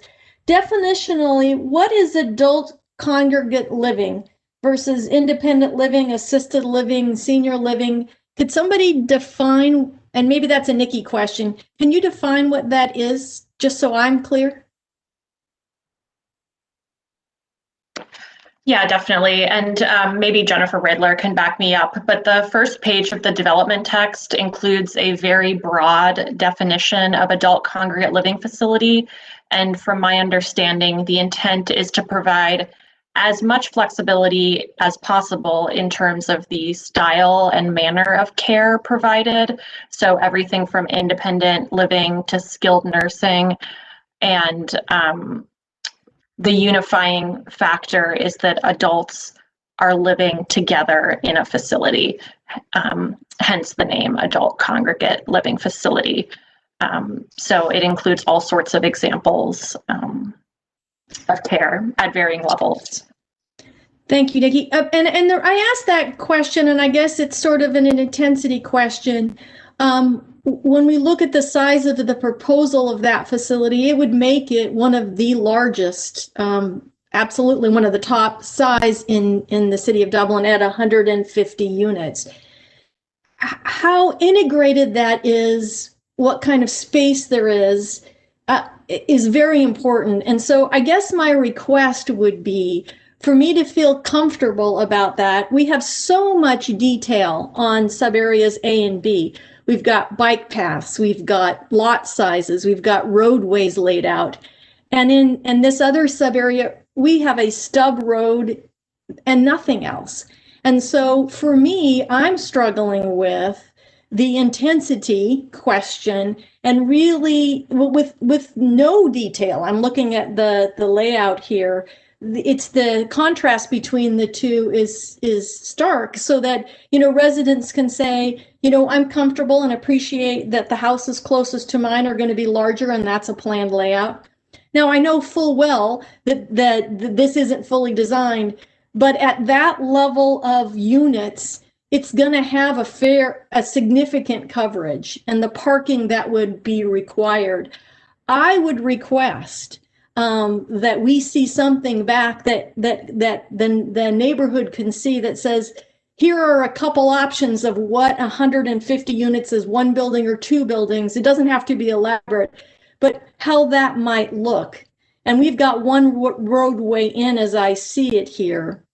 And as we know from the traffic study that you presented, there'd be significant traffic. In fact, the bulk of the traffic on the study would suggest that it would come into that particular area. So for me to feel comfortable, I would really like to see more about that. And I'm scratching my head a little bit about why we don't have that, because I really think that speaks a lot to the character of the area. So I would very much, like to see that. And I know the challenges for traffic up and down this road are significant and have continued to be significant. And you know, we have to seriously look at that and consider that for every one of these developments that have gone in. And the intensity on this development is greater than the others that have recently gone in along that road, adding more traffic. So I'll be interested when we talk about that. But, you know, my request is, you know, help us understand more about that intensity and, you know, I'm not looking for a huge detail, but show us something other than what we have here. That would be my comments at this point. Thank you. Great, thanks, Kathy. Other thoughts, comments? So, as a rookie, I happened to attend that January P&Z meeting. So I sat through that, and I'm hearing the same concerns tonight, 9-10 months later, that I heard in that meeting. Density, lots seem very small. Vagueness in terms of the adult congregate facility, which I support, by the way. I support senior housing, so I'm for that. I believe at that meeting, it was presented as a 3-story. I think it's now 2, so there's been a change there. Maybe that happened before, but that's how my memory serves. I'm a little unclear as to whether any changes have been made or not. Laura indicated that there were changes made to the number of lots and the lot sizes. Nikki indicated that there really haven't been any changes, but it seems like the same concerns that we had at the beginning of the year we're having now. So I guess I'd like to hear how this plan has it changed. And if it hasn't, what we're hearing is it's still a little too dense. The lots are rather small relative to what we have elsewhere in Dublin. The parking area around sub-area A, the adult congregate facility, I think Kathy makes a good point there. If it's more or less a continuing care community where there's different levels of housing or care or needs, I would imagine that there would be staff, nurses, nurse aides coming and going at all hours of the night. So, you know, how would those vehicles, their headlights affect the neighbors that are in the surrounding area? So, you know, I think Kathy makes a good point. All of you have made great points. We need more clarity on that. Thank you. Great, thanks, Andy. Other comments? Yeah, Greg. So everybody knows I was never on plan. Fellow council members who were. It's a very difficult process to go through, and it's sort of the making of the sausage. I kind of feel like I'm sitting here at a planning and zoning meeting, and I'm wondering how some of those questions wouldn't have been addressed at planning and zoning, or I guess maybe they were addressed, just not resolved. And so as I sit here and I rely heavily and defer quite substantially to planning and what the recommendations are. I mean, all you have to do is look around Dublin to see the success of our planning and zoning PUD process over the last several generations. That, you know, the proof is in the pudding, and all you got to do is look around. It works. And so my question to the applicant would be, as we go through this process, how do I, sitting here as a council member, address, how do I, in my mind, resolve those issues that, and by the way, Jane does a fantastic job, and I agree with Christina that hearing from Jane explaining it, you can read the minutes, but when you hear a person's firsthand account of the conversation, it's much more helpful. So my question to the applicant would be, how do I, sitting here as a council member, considering to overrule their recommendation, how do I get comfortable with those concerns that Jane expressed not being addressed? Like, how do I, in my mind, think, okay, well, those were P&Z's concerns. They have not been resolved, I guess, put it that way. They've not been resolved. How do I get comfortable in saying those issues that's the process where these projects are supposed to go and to get improved from all the different sides? How do I get comfortable overruling their opinion when those were their concerns and those concerns were never addressed. I'd kind of like to get some feedback on. Thanks, Greg. Anyone else? Comments? Yeah, I would like to know just some more clarification on the water and the retainage of the water, where it's going, and just some more feedback from our staff on open space F&G. What is that? What's that going to be? Is that planted? Is that park space? What is F&G really going to be? I just need some staff feedback on that, on those first comments. Thank you. Great, thanks, John. I have a number of comments myself. I agree with the side yard setback of 5 feet. You know, if the units needed to be located in the rear of the houses, I would certainly want those to be mounted units rather than surface located units. I have a tremendous amount of concern about the primary and secondary materials and the percentages of those. I'm not terribly afraid of density. I think of Weatherstone, a lot of really nice areas in Dublin that are significantly dense locations, but what makes them palatable is the quality of materials, the quality of the architecture, and the way that those two things interplay with one another. I didn't see any percentages on the primary and secondary materials. I did have some concerns about some of the things that were listed about secondary materials. There was some metal and IFAS and things like that that I don't think would be appropriate for an allowance to be made to have this level of density. The materials would need to be outstanding, and they would need to be applied in a really artistic fashion. And if we could see some aspirational architecture on these very small lots of how we were going to fenestration and all of those kinds of things, it would be helpful. There is a reference to accessory structures there in the text, which you know, barns or outbuildings and things like that, sheds were explicitly eliminated. So I'm not sure what accessory structures would be and how you could place an accessory structure on these very small lots. I saw things like vinyl listed as window materials, and certainly if we were allowed to have this level of density, we certainly would not accompany that with vinyl windows. I'm a little curious of why the city would want to own these ponds. That's my age-old question. I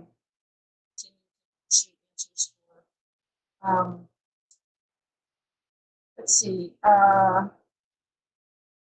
So I guess really we don't have enough understanding of what is going to happen here. I do have a tremendous amount of concern on the adult congregate care living layout, because this is the opportunity for residents to chime in and express their concerns. We don't know where the parking is. We don't know if there's any mounding. We don't know where the dumpster is. We don't know any of these things that we might expect to know in order to give a green light, particularly given the discussion relative to the infrastructure agreements and the limitations we would have once this infrastructure agreement was conceded. There's a lot of language in there about inability to go back and chime in on this, that, and the other thing. So again, I'm not afraid of the density. I think particularly to Andy's point, when we talk about senior housing and some of those things, that smaller lots, and I'm not necessarily even terribly concerned about the coverage. If the materials are right and they're applied in the right fashion, it can really be a lovely neighborhood. But absent those, the percentages of primary and secondary materials, and really a better list of what the primary materials are going to be, the percentages, to just say that the garage can be 50% of the frontage, well, you know, to me that sounds like a very, very boring, unimaginative way to do a housing. You know, I would talk about fenestration and relief, and how are we going to make this building look interesting So if you're asking for us to agree to some of these things, particularly in the infrastructure and the development agreement, we would need more details on those items.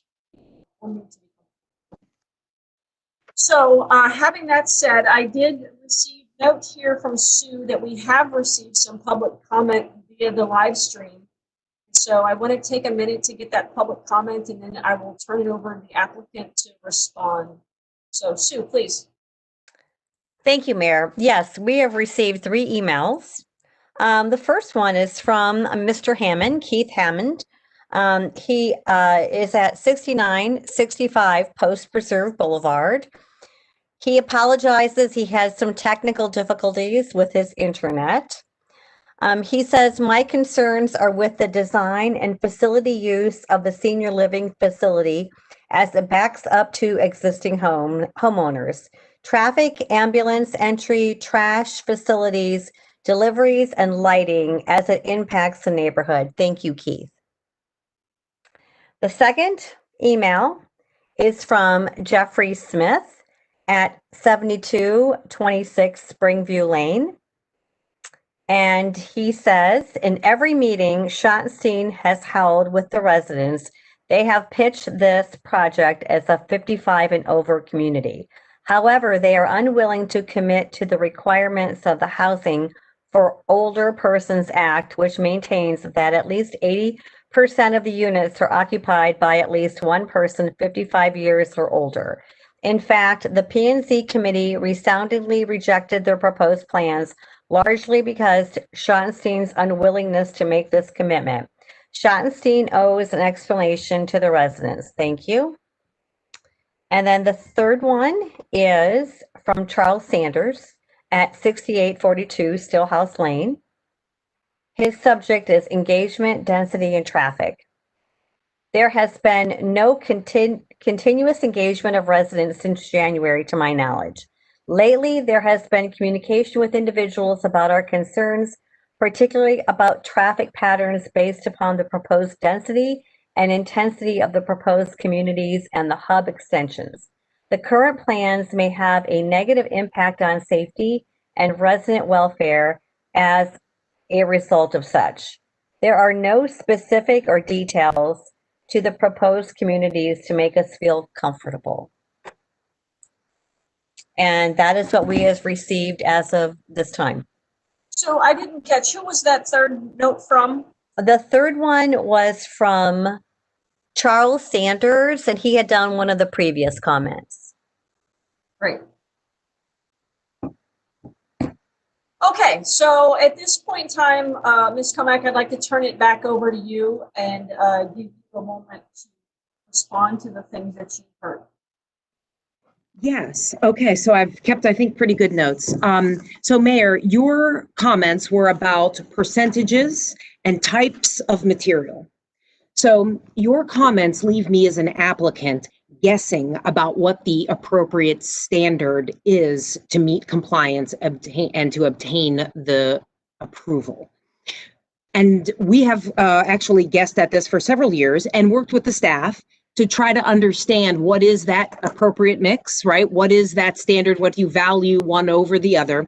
And at a certain point, when we reached an impasse about guessing and staff could no longer guess what either council or planning and zoning staff might require from us, we decided to look around us a wee bit and observe our context.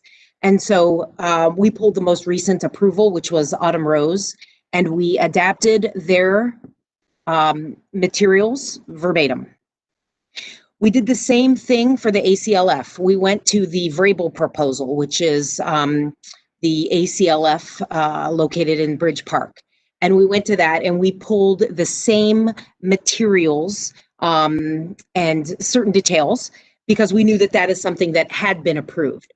So within those two outlines, obviously separate sub areas, we have provided for the opportunity to be very creative and interesting when we come back for final plan approval. And that's how we address the absolute vagueness and lack of substantive or definitive criteria, which was to, again, find things that you had approved previously And so that's how we approach that. I need to take issue with the question or the note about density. And I appreciate, Mayor, that you have acknowledged not being afraid of a wee bit and an increase in density.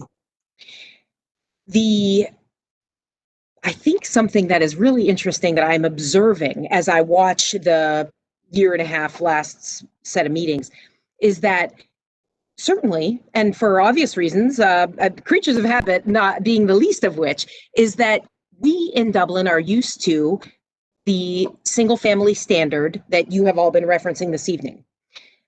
I perceive that you are, and I'm answering Councilman Peterson's question directly now, how is it that you can reconcile? How do you understand a difference?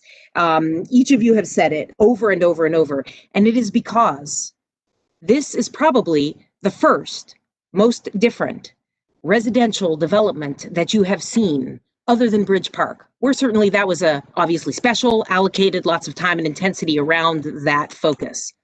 But plainly stated, your own plan doesn't say we want you to look like what's next door. What it says is that you are a transition property, right? Let's be honest. The work coming on Post Preserve Road and the closure of Post Preserve Boulevard, which has absolutely nothing to do with this development, creates a freeway off-ramp. Highland Croy Road is now the off-ramp to a U.S. interstate, right? This property is a transition. It can be properly done, and this is something that we discussed, hopefully Councilman Keeler heard this in January, was that this can become the buffer to the existing neighborhoods, right? And so, because we now have freeway frontage, which is Highland Croy Road. So I won't get too far off comments, but this isn't an allowance for density. Your plan recognizes that this is a transitional piece of ground. It's the last one, right? In this corridor at Highland Croy Road. It's not fair, it's not accurate to say that there's anything about this project that is a tipping point to the tremendous traffic and development that has gone along that Highland Croy, and it comes all the way down from Jerome Village down. So to say that 91 units tips the scales over 3,000 acres of Jerome Village that accesses Highland Croy, that's not accurate, right? So your plan, again, we have to follow written guidance, and your plan goes to 3 units an acre. You only get there, and this is to every council person's question, you only get there with smaller lots. You don't get to up to 3 units an acre. Councilwoman Fox, if you follow the community plan, yeah, we follow the community plan and we follow the code because it's not fair, it's not lawful, and more, to the point, to be treated similarly, that applies for a lot of cases. But here we're looking at your own planning documents and saying, okay, higher density means smaller lots. That's what it means. It's a math problem. I'm quoting Tim Hansley now. It's a math problem, right? Because if you want more units in the same given area, then something's got to give. And that's the answer. Accessory structures, to your question, Mayor, patios and decks and things like that. Answer your question. Why does the city need to own ponds? I don't know. And just so you know, our text has changed 3 or 4 times as your own city staff reconciles the contradictory direction that it has been given over the last few years. So the answer is whatever you want, we're going to give you. That we are trying to accommodate the staff request for what the current policy is in the city. We don't know it. The staff doesn't know it, right? I remember sitting in the back of Planning and Zoning Commission when that kind of reconciliation, it was before Mayor, it was probably the reason you ran for council, was because we would get direction from the staff. It may or may not be the written law of Dublin. And then we'd come to zoning, planning and zoning, and we would get different. And then we'd come back and forth and, forever. And then we would get to council and there was a totally different viewpoint, right? And so that delay, but that also confusion and vagueness is what creates these questions. Now, I would like to draw your attention to some of the text language, not tonight, but for you to review prior to December 7. Mayor, you asked about the ACLF layout, and the text makes commitments we did share several layouts with the staff and looked at what are the priorities, right? So obviously, where's our parking going? That was a question. What are you seeing? How do our emergency vehicles? All of our plans are designed to specifications. Those get reviewed by your fire department, so all the trucks can make it around. Your professional planning staff suggested, I have been signed out because I am currently on another device. Can everybody hear me? Can you hear me? Okay, I see. Okay, I'm getting a warning notice. I don't want to mess with the computer. Okay, so those, they all comply, but in the text, we give the verbal commitments that parking must go behind the buildings. So and dumpsters must be screened, and they're to go in an area that isn't immediately adjacent to the residential. All right, next sets of questions.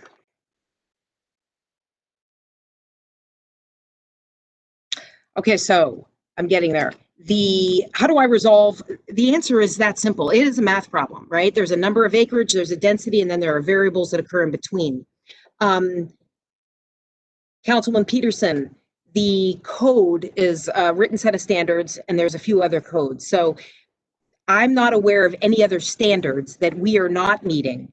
A variety of other developments have different land use recommendations from your own plan. So that's how we reconcile them. This is different. It's a little bit different. And so we have to address it in a different way. Okay, Councilman Keeler, rookie, density, small lots. You were in our earlier meeting, and that's the same answer to your question. How do you get to density? It's the reduced lot sizes. The other question you asked was, you didn't know if there had been any changes. Over the course of the last 8 years, we have offered not less than 4 other design layouts, all of which are mentioned as sought standards for residential. I'll give you an example. Twins, so 2 multifamily units connected. Multifamily 4, which would have paid for the TIF, right? Which, if TIF, would have generated additional dollars for the improvement of Highland Croy Road for the regional improvements that are not the responsibility of this development. We came in with 1 that was all single family. And then we started doing the hybrid of ACLF and single family. So again, Councilman Keeler, you asked about the parking. The text actually addresses this concern so that the parking goes behind. You asked about headlight mounds. That came up, and that was a brainstorming session as between us, the developer, and the staff to commitments in writing that we would mound significantly higher so that there are no headlights going into the neighborhood. The most interesting thing that happened in that meeting was an acknowledgement, right? There was a light that went on in that meeting where folks realized the off-ramp that is Highland Croy Road now is going to make this ought to be, in other parts of town, other parts of Central Ohio, this is a commercial corner, right? Because you've got freeway frontage. But our goal here was to buffer themselves, the single family, with our ACLF, because that's actually exactly how it's going to lay out in the exhibits, and I'm sure Nicole could show us later. But that was the intention. So that's why increased mounding and increased landscaping in that area made sense, in addition to having the ACLF next door. Okay, next, back to, so Councilwoman DeRosa and Council Member Fox, you each mentioned something that, and then I believe our Mr. Smith asked on the email. It is not lawful, right? It's the HOPA Act is an exception to the fair housing laws. It's created to, intended to create senior living spaces. The ACLF, that's one of the other changes, Mr. Keeler, was committed to. Not only did we drop it from 3 stories to 2, we dropped it to 150 of the beds. I will come back to what that number means.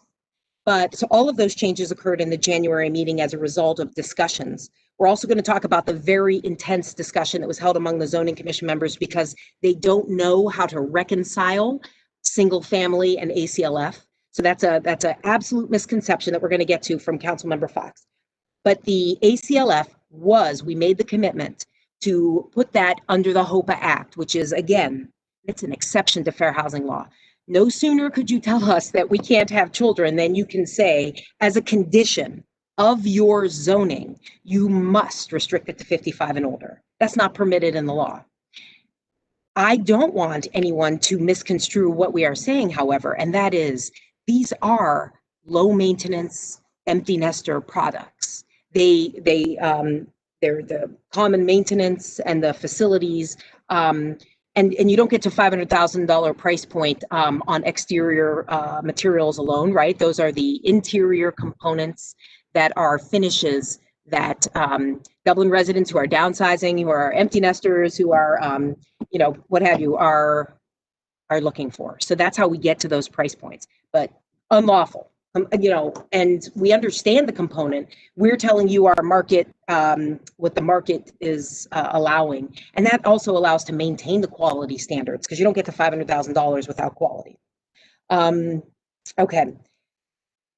Councilwoman DeRosa, you mentioned that you thought that the traffic study that was submitted a while back created significant traffic was generated from the ACLF. That is not accurate. The ACLF, was studied at 200 of beds. We've reduced it now to 150 beds. That is not accurate on a traffic comparison approach.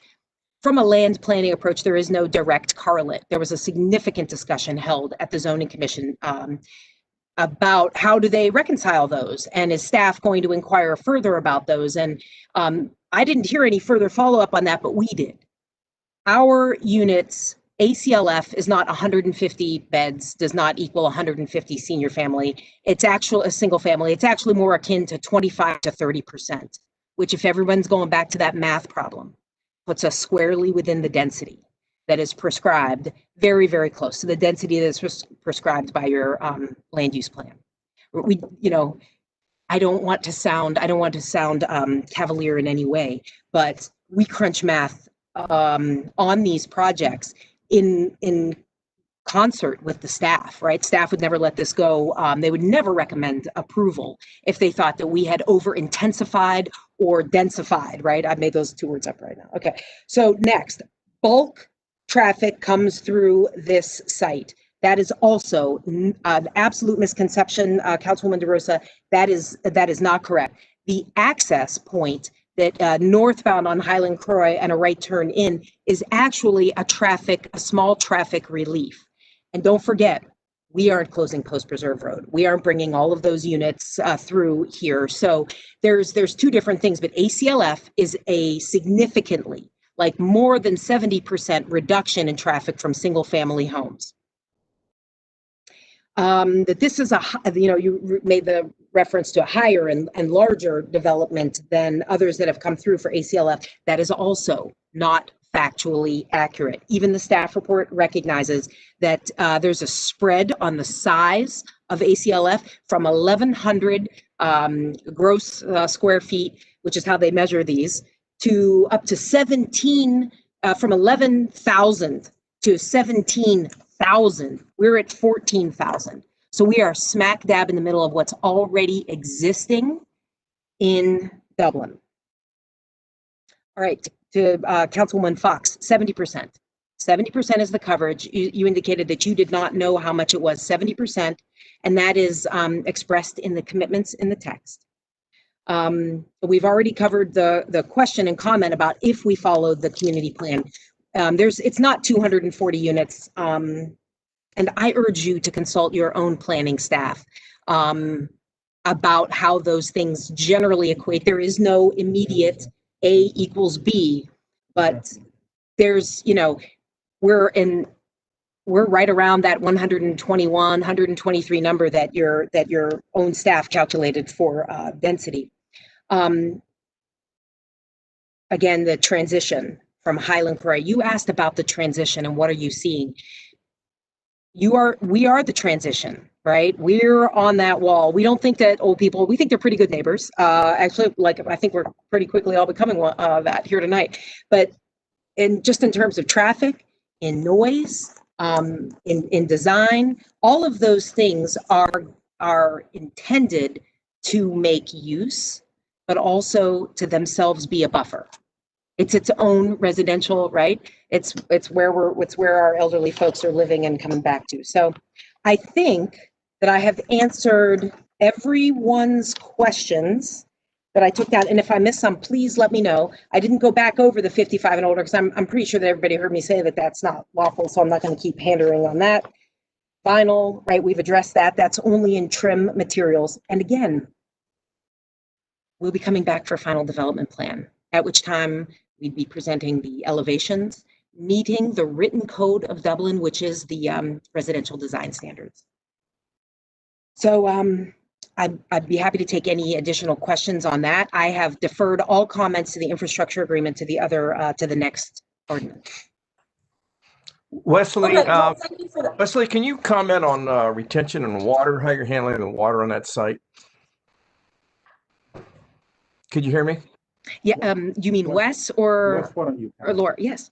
Hold on one second. Under your, the computer is like. Hi, I'm Wes. Laura's way better looking than me. I apologize. So if you look at the, everybody's way better. That's true. That's true. I set myself up for that. So if you look at the preliminary development plan and the final development plan, there are 3 ponds associated with the development that will serve as stormwater management ponds. They will be wet ponds. On the sub area A, there'll be a pond that will be the northeast corner of the property. And then for sub area B, phase 1 and phase 2, along the stream that splits the property, there'll be a stormwater management pond on either side of that stream to service the single family lots. So the green space is F and G, right? What's the real plans for F and G? So the green spaces for F and G, those will be green space maintained by the HOA. They'll be planted with, there'll be reserve buffers in there for the trees, the existing trees that'll be saved.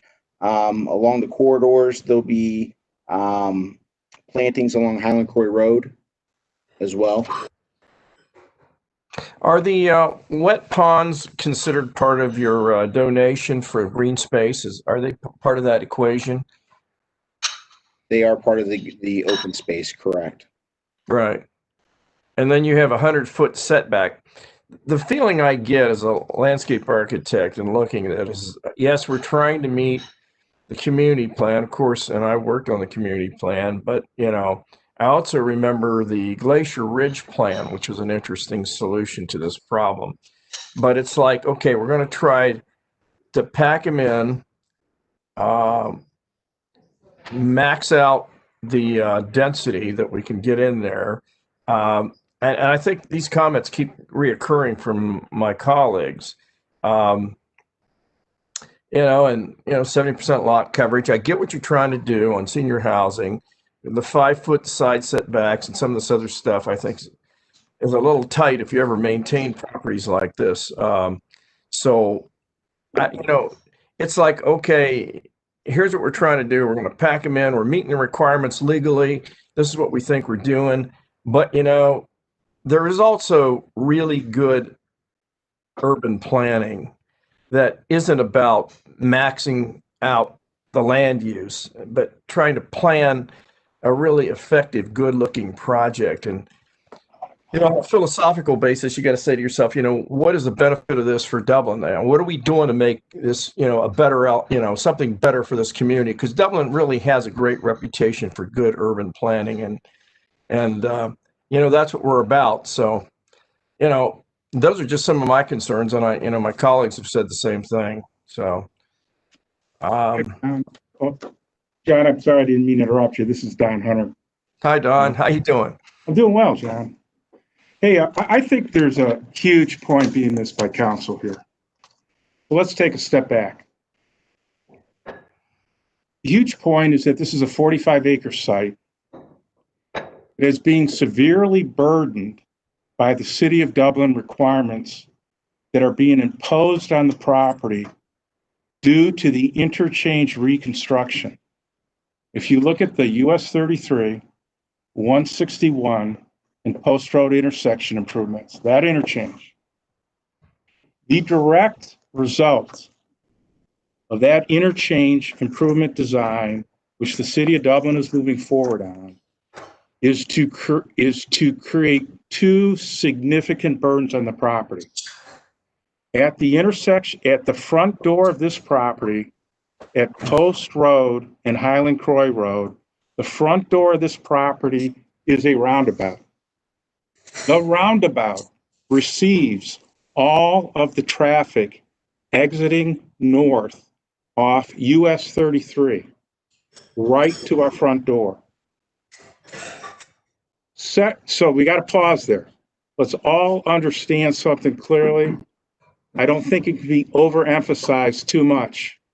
The front door of this property is the exit ramp for the equivalent of an interstate highway. Secondly, because of ODOT requirements for limited access within certain distances of this highway off-ramp, the Post Road, Post Preserve Boulevard intersection needs to be closed. That directly causes our property to have to provide replacement roadway access. So here, Dublin has high standards. There's no doubt. I've lived in this community and done business in this community for 31 years. You have created a problem with this property where it's a Rubik's Cube to solve and to do it in a high quality manner. We've spent 8 years addressing every single concern that we can address. Pause for a moment. This property has so many challenges. We've addressed everyone in good faith. And in addition to addressing everyone in good faith, we've done it in this fashion. It's as simple as this. You've burdened the property so that it almost virtually is being taken by the city in terms of its requirements.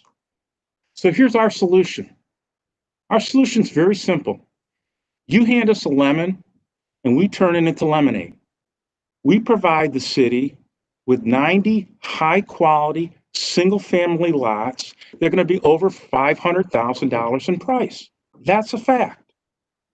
Secondly, we take the location that's the off-ramp for an interstate highway, and we put an incredibly low impact, low burden residential solution that meets with your plan, your land use plan. Let's analyze that. The ACLF is right smack dab down the middle of the fairway of all the other densities that have been improved. We limit the market for the ACLF by reducing it to 2 stories in height.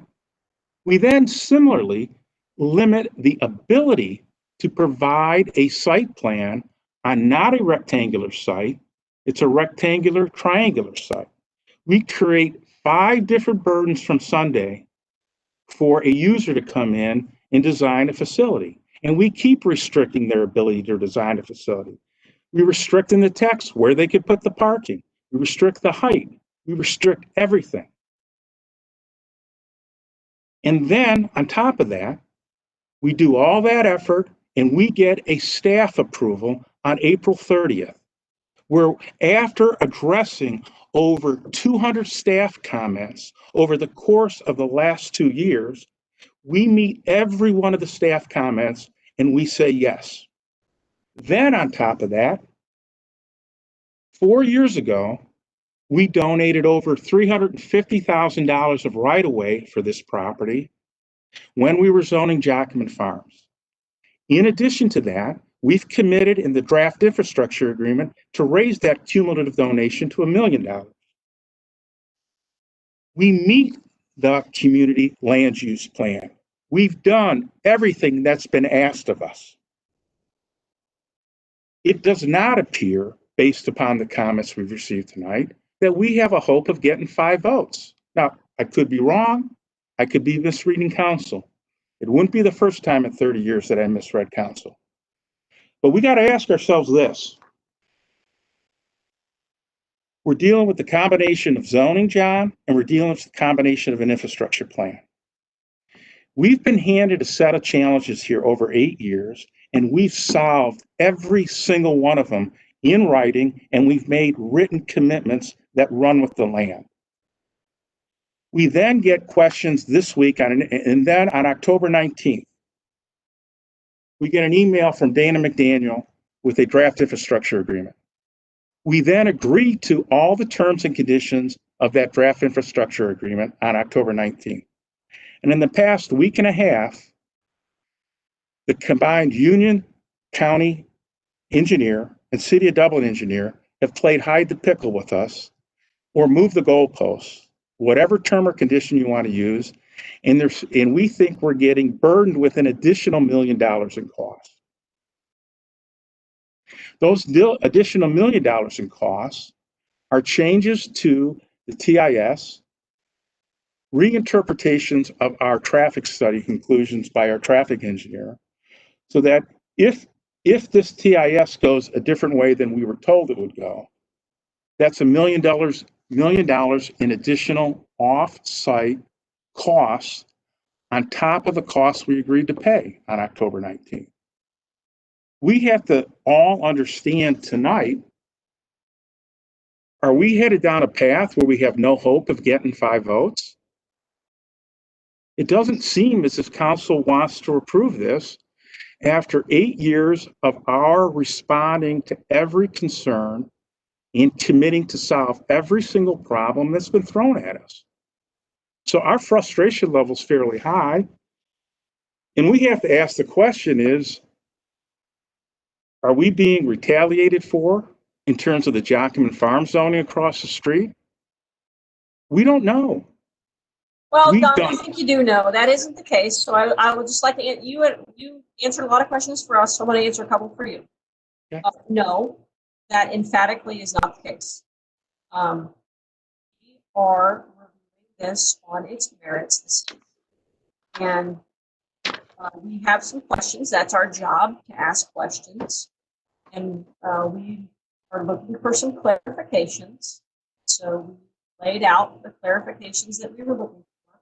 Some of them were,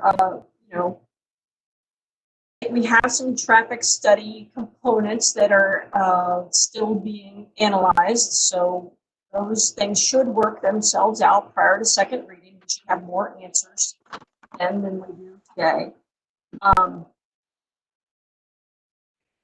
There's been a lot of comparisons made from this project from other projects. And truthfully, I've said it before, I'll say it again. I'm very sympathetic for the difficulty of developing this parcel. I get it. I understand that it is your interpretation that we made it difficult to do that. I don't know that we are the sole responsibility to do that. It is an irregularly shaped parcel, and it is located along 2 major thoroughfares in our community. And then we have some restrictions because we are in proximity to a road that functions as an interstate, right? So we have some limitations on what we can do proximity to the roadway network. So first, I just want to thank you guys for bringing this application forward. And you have done business in Dublin for a long time. And so you know that the questions are going to be thorough and that examination is going to be complete, that the answers are going to be desired. So I don't want to get ahead of ourselves and think that this is terribly unusual and something that is to you. This is what we do because we, the 7 of us, passionately love this community, try to get the best that we can for our residents. So I think I can't speak for council of whether or not you have 5 votes. To me, there were a couple of things that that could be addressed that I think would make all of us quite a bit more comfortable. And I appreciate the density is a math problem. I get it. When you need 150 feet of right of way and you have a long linear piece of ground, you need 150 feet of right of way, you need 25 feet of setbacks from this, you need that. It is a math problem. And so that tells us that it is a problem. So we need to work out a solution. Chris, I only want to interrupt, and pardon the interruption, to focus on the math problem, okay? Here are the metrics. These are solid metrics.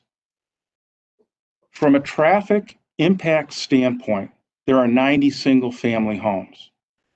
They are treated as single-family homes for traffic impacts.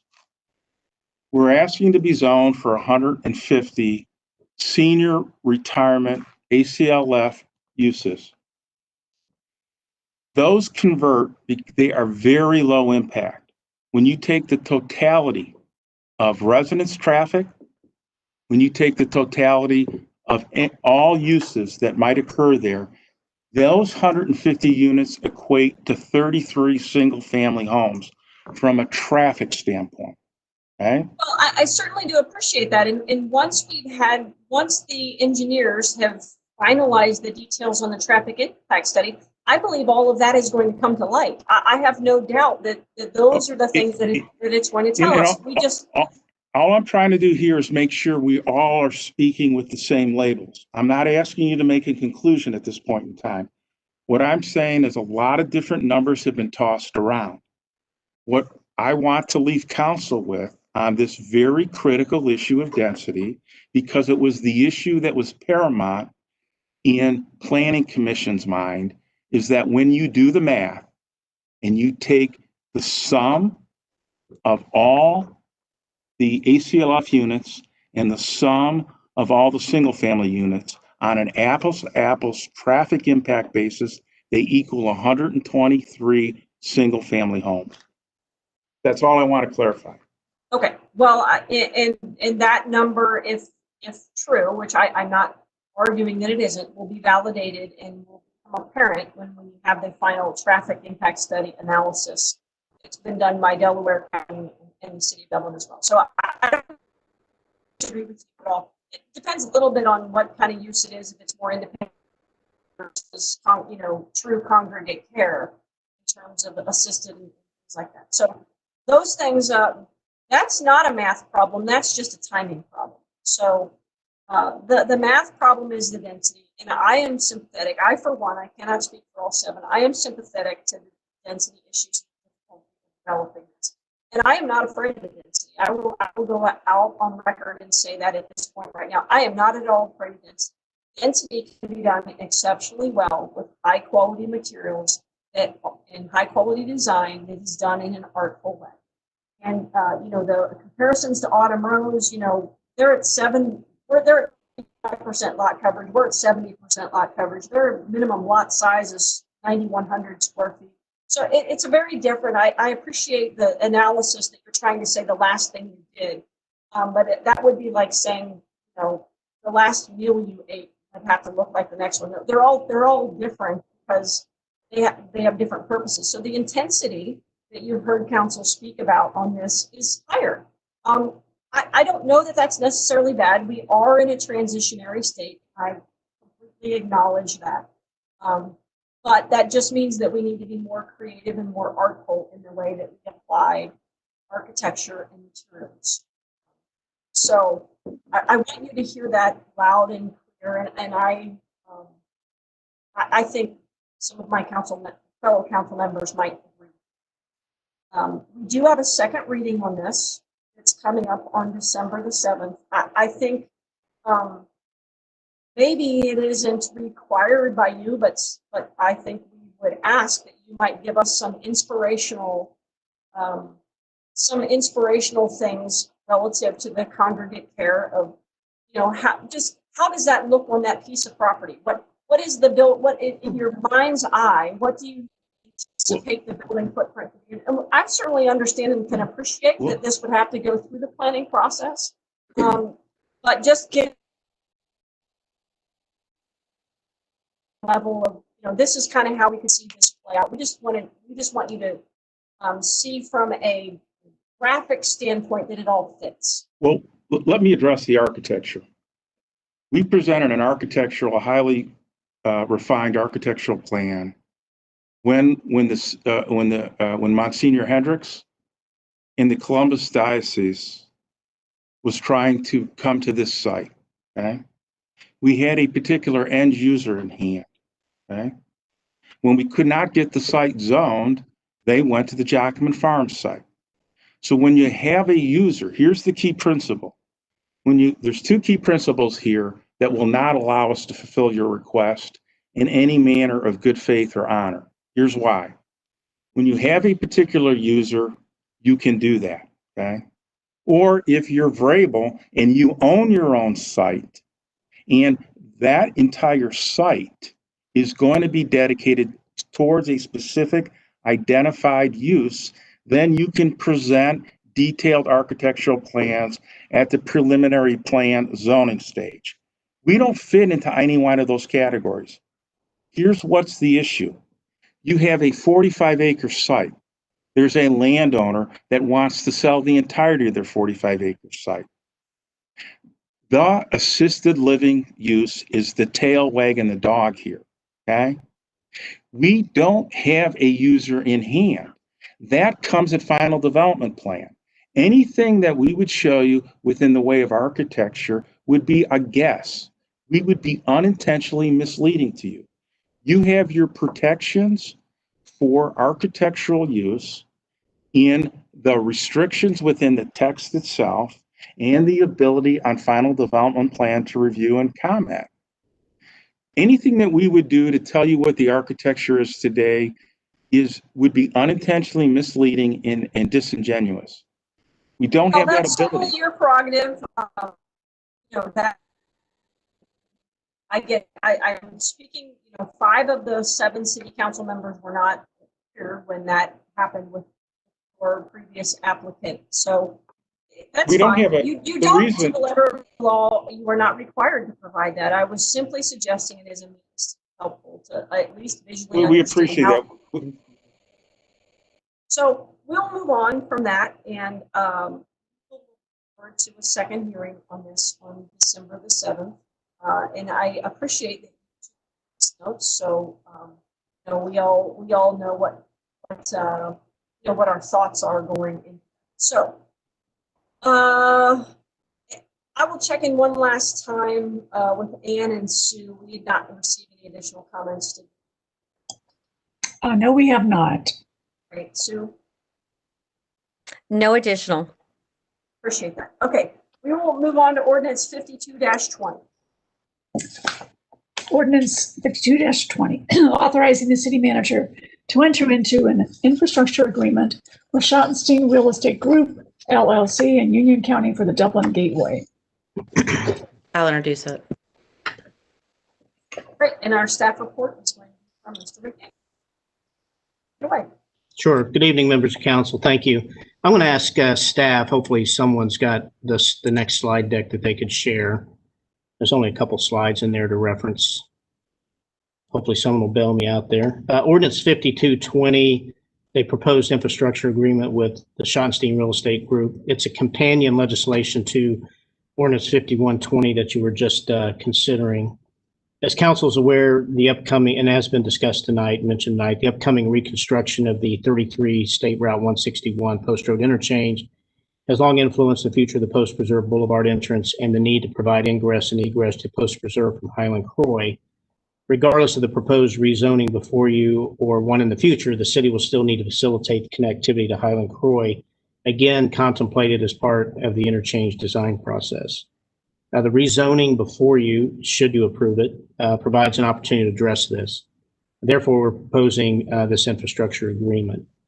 There is a slide in your staff report, or a picture, I believe, of what was originally proposed. Actually, the slide deck was put into your board pack. So in that slide deck, there is a reference to what was originally looked at in terms of connectivity from Highland Croy over to Post Preserve. It's not too far removed from what's proposed here in this development. It's reasonably close, trying to connect a couple of those roads over.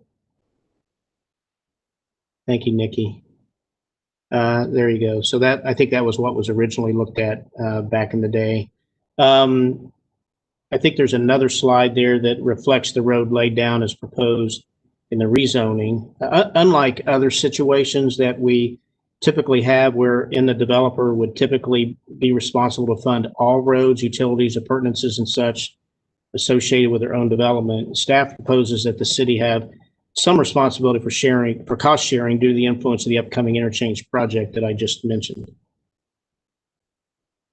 So I'm going to review some of the, and this slide shows the proposed road layout, which you're already familiar with, given your conversation you just had.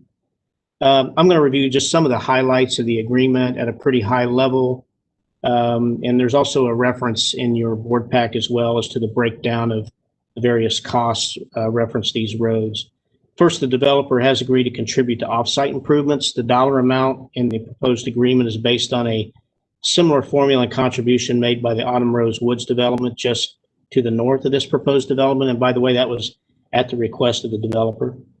As staff looked at the shift of existing and projected traffic as a result of the eventual closing of Post Preserve Boulevard entrance, we determined that the associated traffic counts on certain new roads connecting to Highland Croy would be 2/3 traffic from the existing development and 1/3 from the new development, as contemplated in the rezoning that you just considered.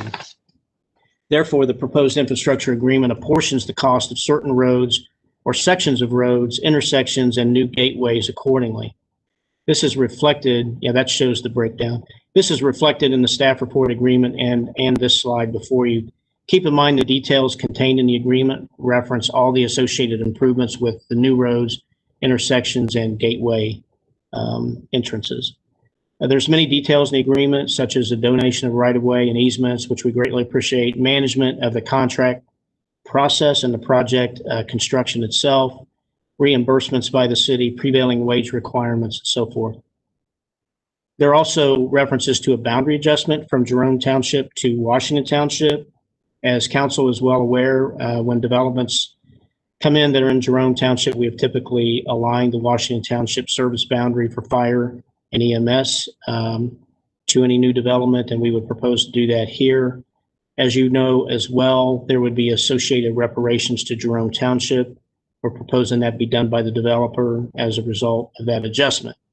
The agreement also references the notion, and it's a notion, of a non-school TIF on the proposed project for the purpose of securing some level of future revenues that could be used towards infrastructure improvements in the immediate area in the future. The staff raises this for council's consideration and direction. As I see it, you would have several options. One, you could apply no TIF at all. Two, you could apply a commercial TIF to the proposed adult congregate living facility only. This would assume that it would be a for-profit facility. If it's a for-profit facility, TIF dollars would be generated. If this were to be a not-for-profit facility, just to be clear, no TIF dollars would be generated. And of course, as was mentioned, there's no certainty of a user right now. You do not need the developer's approval to apply the commercial TIF. However, if you did want to TIF dollars to be paid by a not-for-profit equal to what would have been paid by a for-profit facility, you would need the agreement of the developer. And the developer has told us they would not be agreeable to that arrangement. At least that's what we've been told so far. You could apply a TIF to the new houses to be built if you wanted to do that, or as another option, you could do some combination of those items I just listed. Staff just felt it important to remind council that those TIF options do exist if you wanted to try to consider those. As you can see in the proposed infrastructure agreement before you tonight, there are several redlined items. The reason for these red lines is to show you what we are not yet in agreement with the developer, at least at staff level. Primarily, this has to do with the developer's desire to cap certain costs for intersection improvements on Highland Croy that was referenced in some comments that were made. The developer desires to assign the project. We have some concerns about that we need to talk through. Reflected throughout the agreement is the need for the city and the developer to agree on what is an appropriate triggering event that starts the clock for completion of infrastructure. And we just need to work that out, and that the city will not contribute to water and sanitary sewer utilities. Staff is of the mind that the water and sanitary sewer utilities associated with this project only benefit the project and not the greater water and sanitary sewer systems of the city. One other item still outstanding, although somewhat resolved, and I know there's a lot of consternation over this, as has been mentioned, and that's the traffic impact study, whether it's truly complete or not, whether we're all in agreement on its analysis and what it says. There was a productive discussion today, as I understand it. I was not in that meeting, but we remain in discussion with the developer regarding this. I also want to make sure to point out that the TIS process and offsite impacts of the proposed developments, such as the turn lane requirements that I mentioned earlier, does involve the Union County engineer. Highland Croy is completely in Union County and under the jurisdiction of the Union County engineer. No portion of that is in the city of Dublin. So it's paramount and absolute requirement that the Union County engineer will need to be in agreement with those improvements impacting the Highland Croy Road. And we have included Union County engineer Jeff Stouch in his office throughout this process. So we remain hopeful that we can resolve any red lines that you might see in that agreement. We'll continue to work on those between now and the second reading public hearing, and hopefully can come to some resolution. So that's just a very high, brief overview. I think, you've seen all the details in the staff report and the agreement itself. In addition to myself, certainly there are other staff members here, and you can also address any questions to the developer. We'll be happy to try to answer questions as best we can. Thank you. Great, appreciate that, Dana. Okay, I want to check in with Sue and see if we received public comment via the web. No comments or questions. Very good. And Anne, have we received relative to ordinance 52 from the clerk's office? No comments or questions here. Great. Thank you.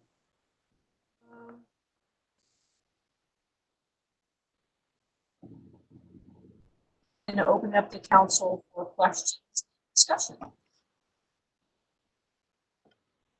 Yeah. Yeah, and maybe, I don't know if this is a Dana question or a Megan question. Just for my own edification, on the map, all of them that we've seen tonight, we've seen the roundabout at Post and Highland Croy.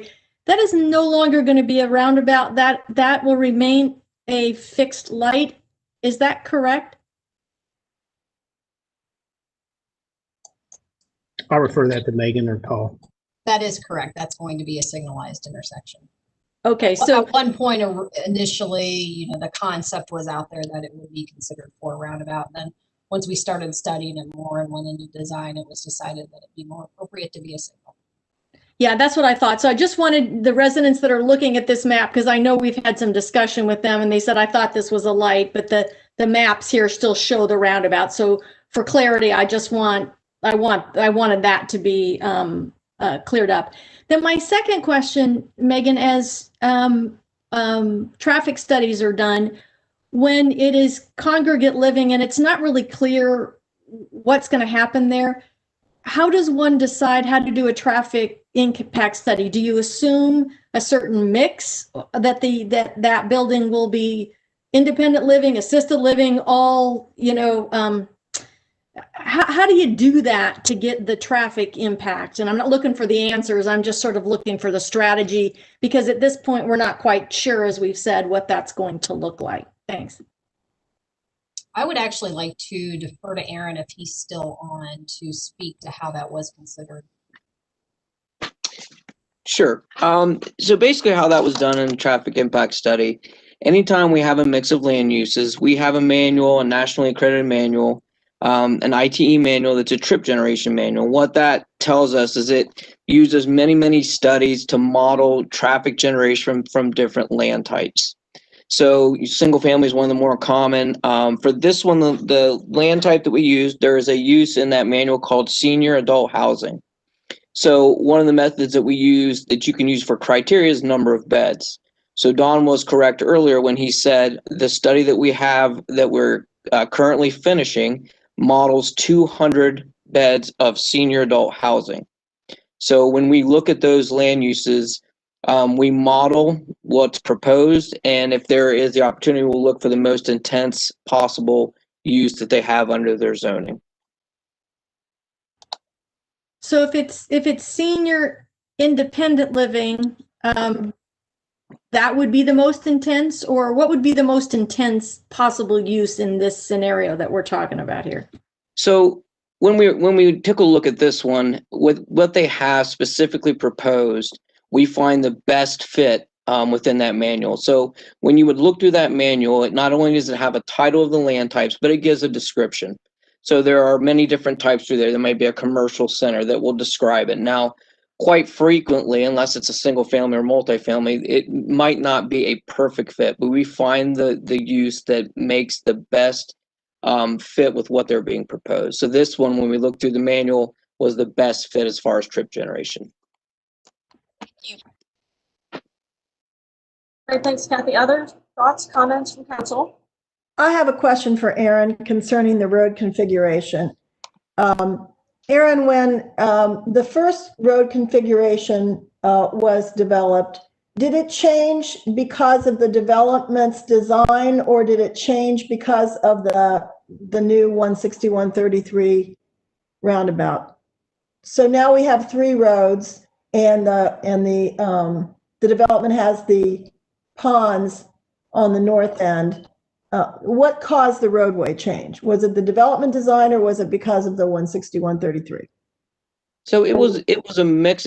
I would characterize it as a mix of kind of city's desire, staff desire, and then some of their design requirements with their land use. So one specific thing that sticks out to me is the most southern access point that is shared with the assisted living facility. If you would look at our proposal, back in 2006, we didn't have that additional access point. So that was one of the things that we considered it. At first we were looking at that as far as an access point, but one of the things that we looked at and we said, from a city standpoint, one of the benefits that we recognize with that is we had the ability to separate that assisted living traffic from being routed through the neighborhood. So earlier we talked a little bit about, headlight trespass and the other type of vehicles. We felt that was a benefit. So that was one of the compromises or the changes. The alignment is pretty close. If you look at those 2 maps, there's some slight changes based on lot depths, but that wishbone, at least I call it the wishbone, is very similar to what our original layout was. And one of the reasons I ask is because there's 3 ingress and egress to this acreage. And it is very close to the intersection, so it's going to be a lot of in and out, a lot of stop and go. It seemed like there were maybe one. It seemed like 2 would have been more reasonable for that frontage, and would have reduced the expense of roadways and that sort of thing. You feel like you need 3 coming out of there? I think there's some benefits to having 3. And, the points that you raise are very valid. Those are things that we're always keeping our mind to. One of the things is what we've already talked about was the ability to be able to separate those uses of traffic. We understand, that over time we've gotten comments about those things and how the traffic uses of those don't necessarily mix. The other benefit of that southern access point is from a trip generation standpoint, it is true that senior housing does generate significantly less traffic than a typical single family home. So from an overall standpoint, that is something when we're looking at that, we're thinking about it's not apples and apples, right? There's a different generation to that southern portion. The other benefit about that is there is a balance between the number of access points for us and then also distributing the traffic. So that's the other thing that we're weighing, and we're looking at that traffic study. We're analyzing all those intersections to think about, are we pushing too much traffic to limited access points on Highland Croy? Because that can have an adverse effect of having much larger intersection footprints. So it's a balance for us when we looked at this, but at the end of the day, we were comfortable how it was distributed and the spacing once we got through the traffic study. Okay. All right. Thank you. Yeah. Okay, other comments? I've got a question probably for Dana, and it's on the TIF. I see item number 19 in the infrastructure agreement. And Mr. Schottenstein mentioned a game of hide the pickle and $1 million. Dana, can you explain what he's talking about? I'd prefer he explain where that's at. I'm not sure exactly where he's talking about. Okay, thanks, Dan. I appreciate you volleying it over to me. You normally give me the hot potato, so I accept it. Okay.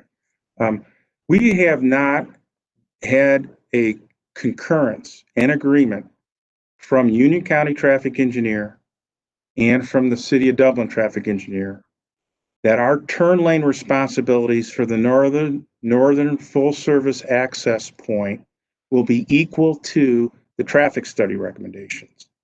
Traffic study recommendations on the northern turn lane is for a 225-foot southbound left turn lane and a 225-foot northbound left turn lane. That's at the intersection of Holbein and Highland Croy. Then the discussion that we've had with the city, and consistent with the October 19th email we received from you, Dana, was that the city would assume the cost responsibilities for the actual intersection at the center access point. We have an agreement on that. Now, what has occurred is that there have been a series of different questions, and our traffic engineer has a clear answer for traffic movements that has yet to be accepted. We've asked the question point blank, what is the turn length at that intersection? And it should be 225 feet in both directions, as with the northern access point. We've yet to get concurrence. We have had prior discussions where we believe that the traffic engineers want us to be responsible for those turn lanes at up to a length of 1,000 feet. That is not what's warranted in the traffic study, and that would be a backdoor way of having us pay $1 million, which would be the equivalent of us taking responsibility for an additional roadway widening, and we can't do that. And that's not what's recommended in the traffic study, and that's an open business item yet to be agreed to and resolved. So let me weigh in on my perspective on that. I just want to say that reference the, and I'm not going to get into this here tonight. I think it's highly unprofessional about hiding something. I'll just leave it at that. But there, we have asked over and over again for a final traffic impact study. There has been disagreement as to whether this was final or not. I'm sure Mr. Hunter and his team would tell you that they've been done with it for a long time. I think our team and the Union County engineer just flat out just disagrees with that.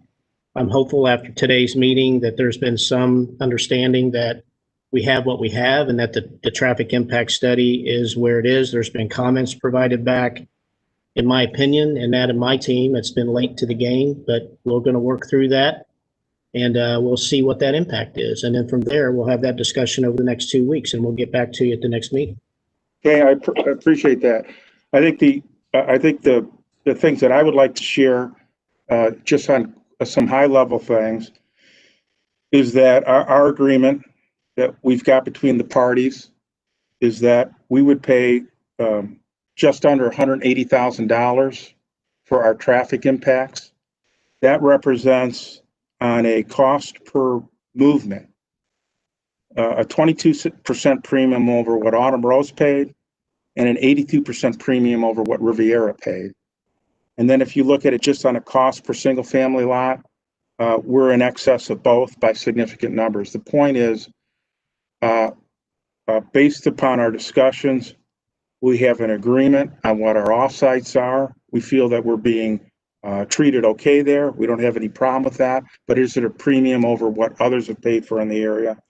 And then the only other comment that I would make is that we certainly agree to cooperate on the TIF. Dana, you and I have had this discussion, but if council so chooses to stipulate that on the assisted living facility, that the quid pro quo for the TIF is a covenant that runs with the land that would require a nonprofit operator to pay property taxes, that would create an economic condition with a nonprofit where we could not give the land away to them.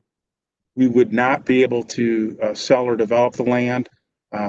We would all be happy if a for-profit entity comes in that is not tax exempt, that would pay the taxes, that would be beneficial to everyone.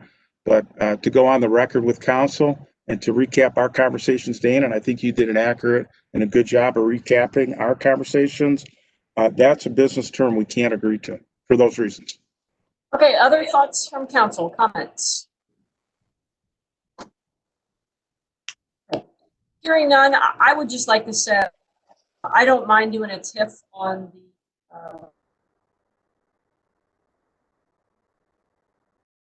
the housing.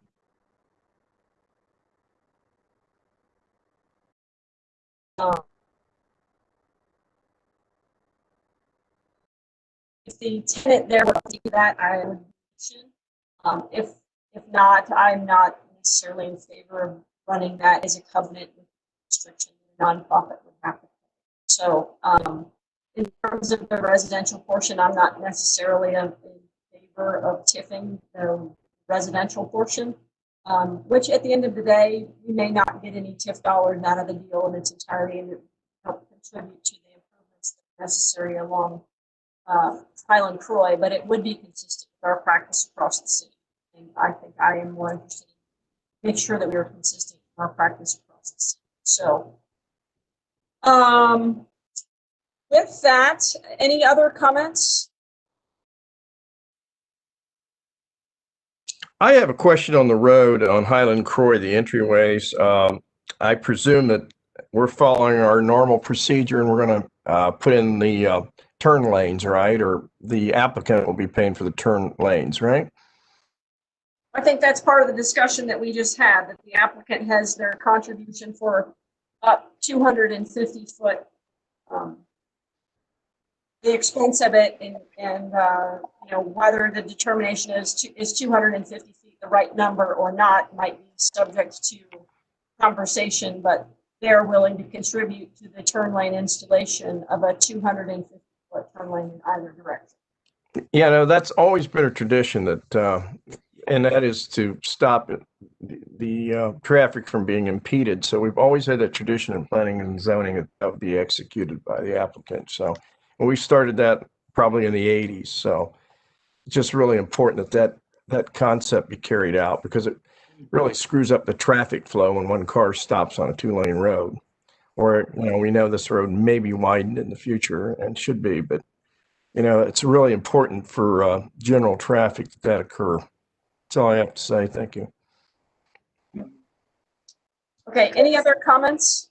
Chris, I have a comment. You had mentioned that you weren't in favor of residential TIFs, and not having experience with how many residential TIFs we've actually applied. I do believe we've had them on Riviera. I'm not sure what others. I would like to know that going forward here for the next meeting.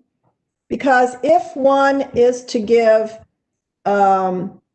allowances for increased density, we've had a lot of issues with traffic, and there will be more as Highland Croy is developed here, or at least as this partial is developed.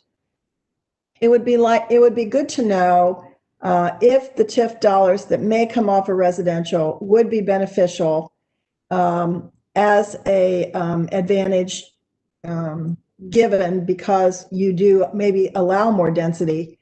I just think it's something that I'd like to know a little bit more about.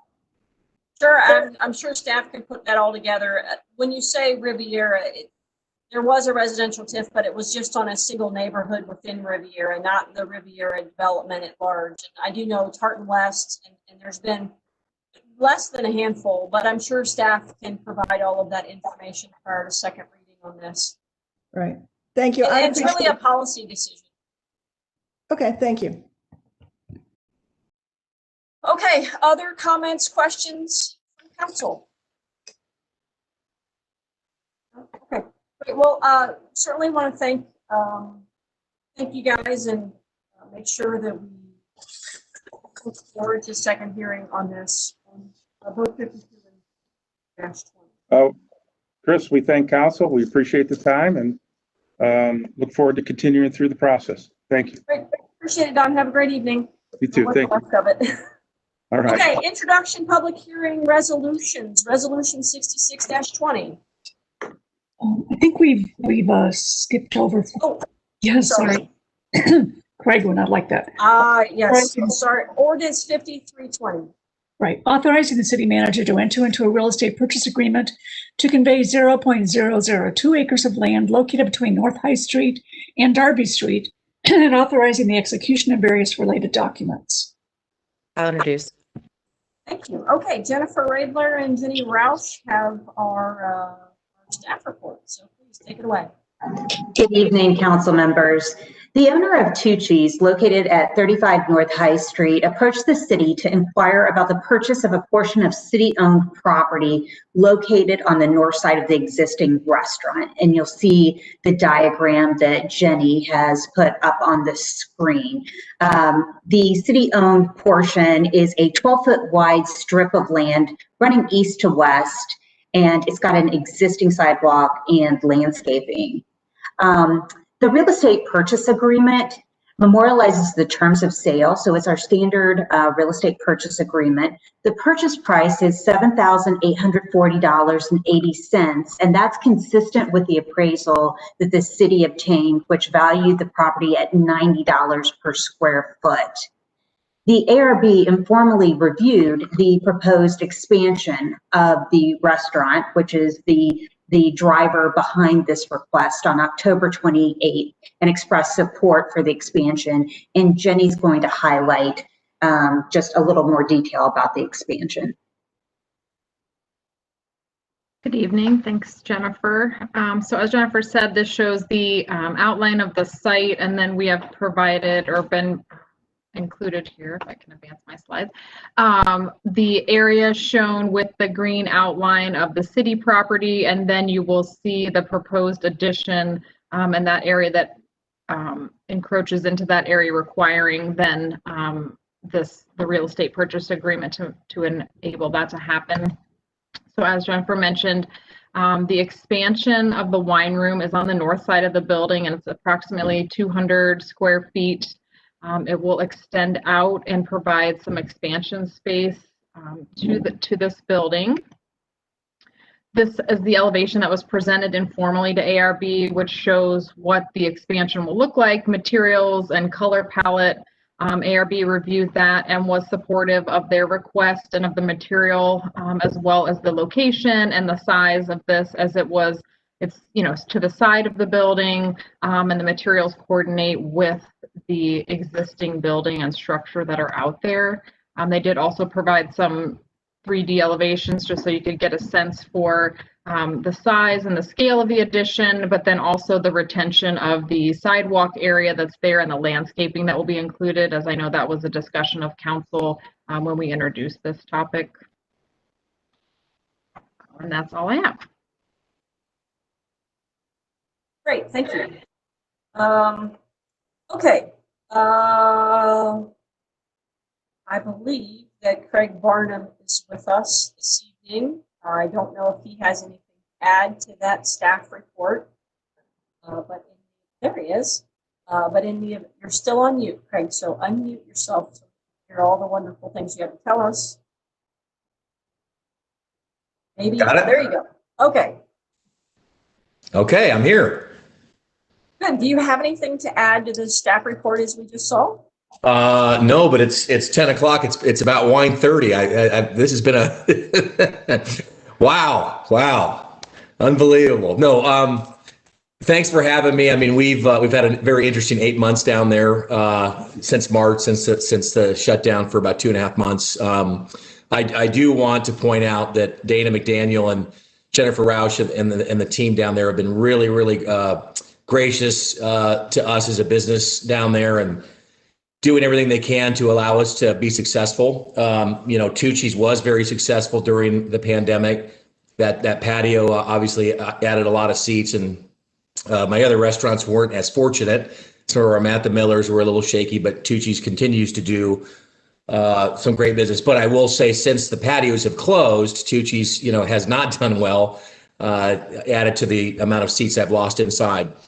This is just a side note. The wine cellar, we've got an A+ location. Obviously, the Bridge Street district has been booming. We're almost outgrowing the building. I mean, this is an old home that was built back in the 50s. a lot of infrastructure problems with plumbing, electric and so forth.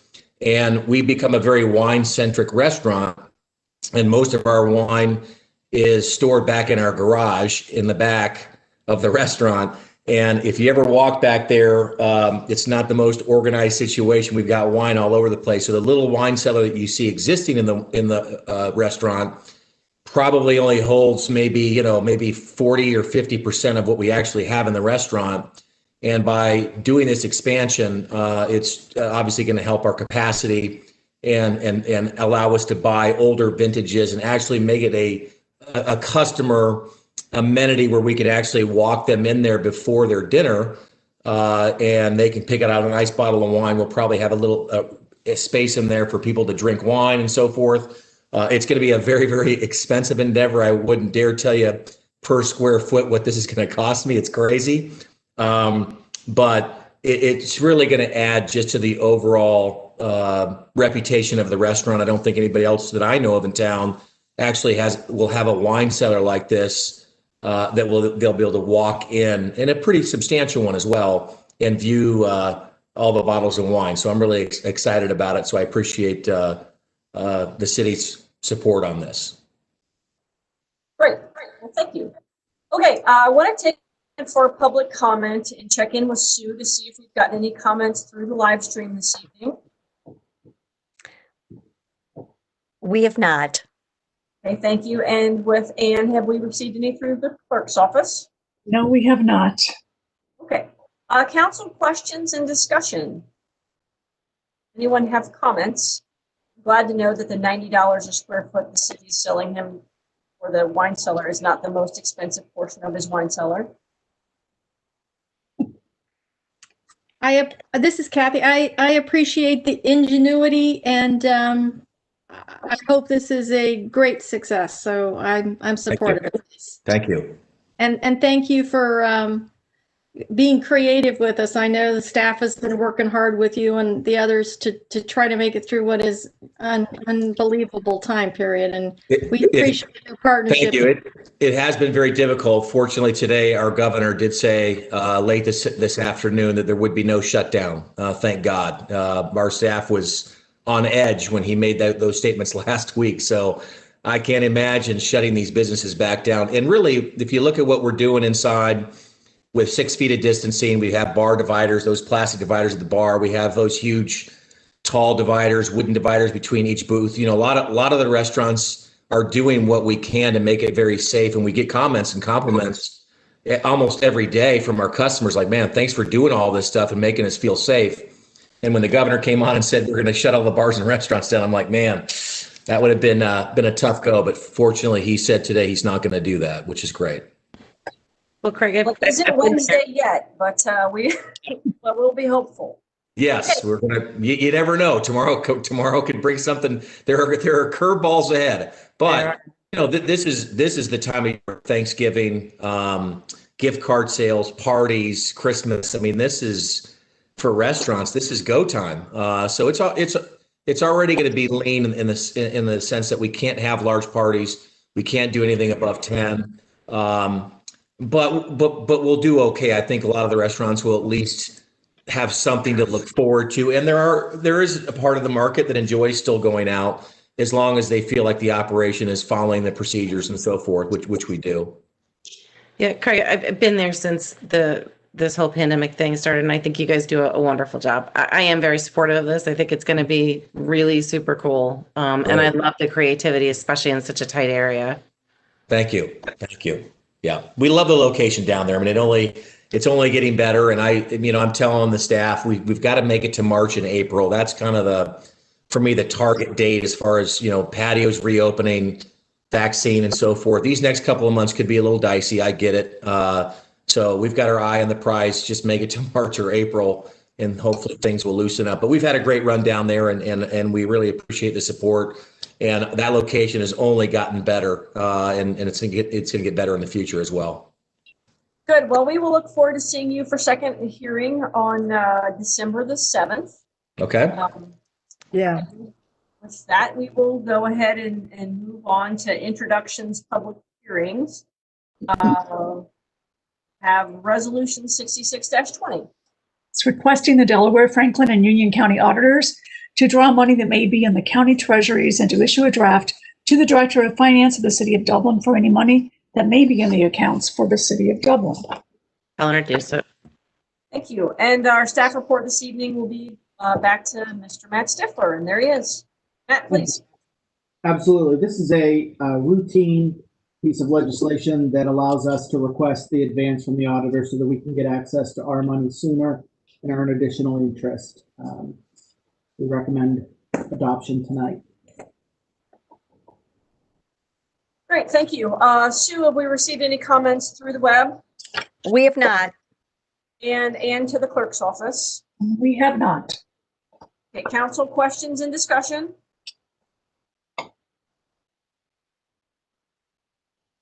Hearing none, Ann, would you please call the roll?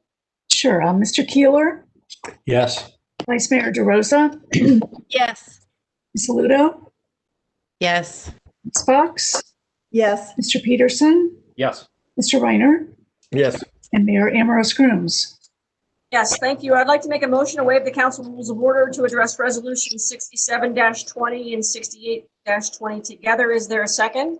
I'll second. Thank you, Christina. And would you please call the roll? Mr. Reiner, Yes.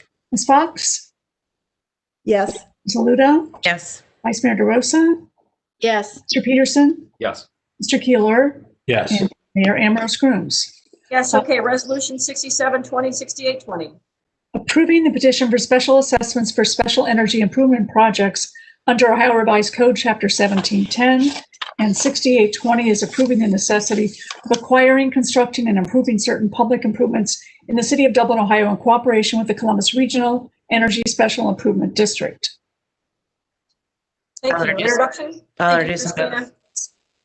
Our staff report will be Sarah O'Malley. This is the second half of the PACE funding that we heard earlier this evening. So Sarah, please take it away. Good evening. No other project details for these two resolutions. Just as a reminder, as Mayor Groom said, this is for 600 Metro Place North, the retrofit of the Crown Plaza into a DoubleTree hotel. So the first resolution in front of you tonight is the property owner's petition to the city to level the special assessments. And the second resolution is guiding the steps set forth in the Ohio Revised Code for levying special assessments for this PACE project. So staff would recommend approval of these resolutions tonight. So please let me know if you have any questions. Very good. Thank you. Questions from council?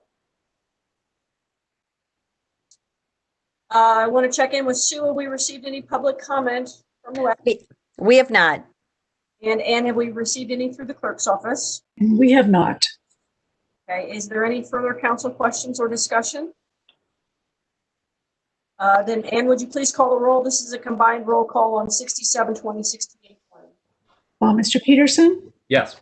Mr. Keeler, Yes. Ms. Fox, Yes. Mr. Reiner, Ms. Ludo, Yes. Vice Mayor DeRosa, Yes. and Mayor Ambrose Grooms. Yes. Okay, resolution 69-20. Authorizing the city manager to enter into an agreement with Washington Township to provide communication services for the Washington Township Fire Department. I'll introduce it. Thank you, Christina. And staff report, I have here that is Jay. Oh, there is Jay Somerville. I also saw Chief Tice, so I think you all might be tag teaming on this. So please, at your leisure. Members of council, good evening. It's good to see you as always. Resolution 6920 authorizes the city manager to enter into a new agreement with our partners at Washington Township to allow us to continue to provide communications and dispatching services for the Washington Township Fire Department. Washington is our original partner, and we just celebrated 30 years of providing service to the Township Fire Department. This new agreement is a 5-year agreement that coincides with their recently approved Township Fire Levy. After significant discussion, Mr.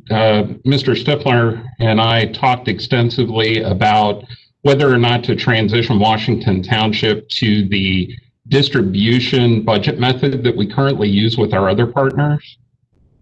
However, after some discussion and acknowledging the long-term partnership that we have with Washington Township and the fact that we jointly serve the residents of Dublin. We agreed to a 5-year agreement with a 3.5% increase each of the 5 years. This does two things. It actually keeps them in line with the average percentage increase that all of our partners generally have from budget year to budget year. It also brings some certainty to Washington Township with their ability to budget their levy funds over the 5-year levy cycle. So I'd like to thank Chief O'Connell, Eric Richter, the Township Administrator. They're wonderful partners. All of the other terms of the agreement remain the same. And with that said, staff is recommending approval and be glad to answer any questions that you have. Great, thank you, Jay. Justin, did you have something you wanted to add? No, I did not. I just want to thank our partners at Washington Township Fire Department and the trustees at Washington Township as well, and certainly Director Somerville for working on the agreement. Great, appreciate that. Okay, Sue, have we received any public comment via the web? We have not. And through the clerk's office? We have not. Thank you. Council questions and discussion? Seeing none, hearing none. And would you please call the roll? Sure. Vice Mayor DeRosa? Yes. Ms. Fox? Yes. Mr. Reiner? Yes. Mr. Peterson? Yes. Mayor Ambrose Grooms? Yes. Mr. Keeler? Yes. Ms. Aludo? Yes. Well, thank you both for working with our friends at Washington Township. Appreciate the good resolution. Okay, this brings us to the other portion of our agenda this evening. And I'll ask Dana if he has any items under other. Only one item tonight, members of council. Just wanted to remind you all and the public about the Kaufman Park Night of Lights event that we'll have on Thursday, December 3rd from 5 to 9. This, we believe, is a very safe way to enjoy the lighting of Dublin Kaufman Park.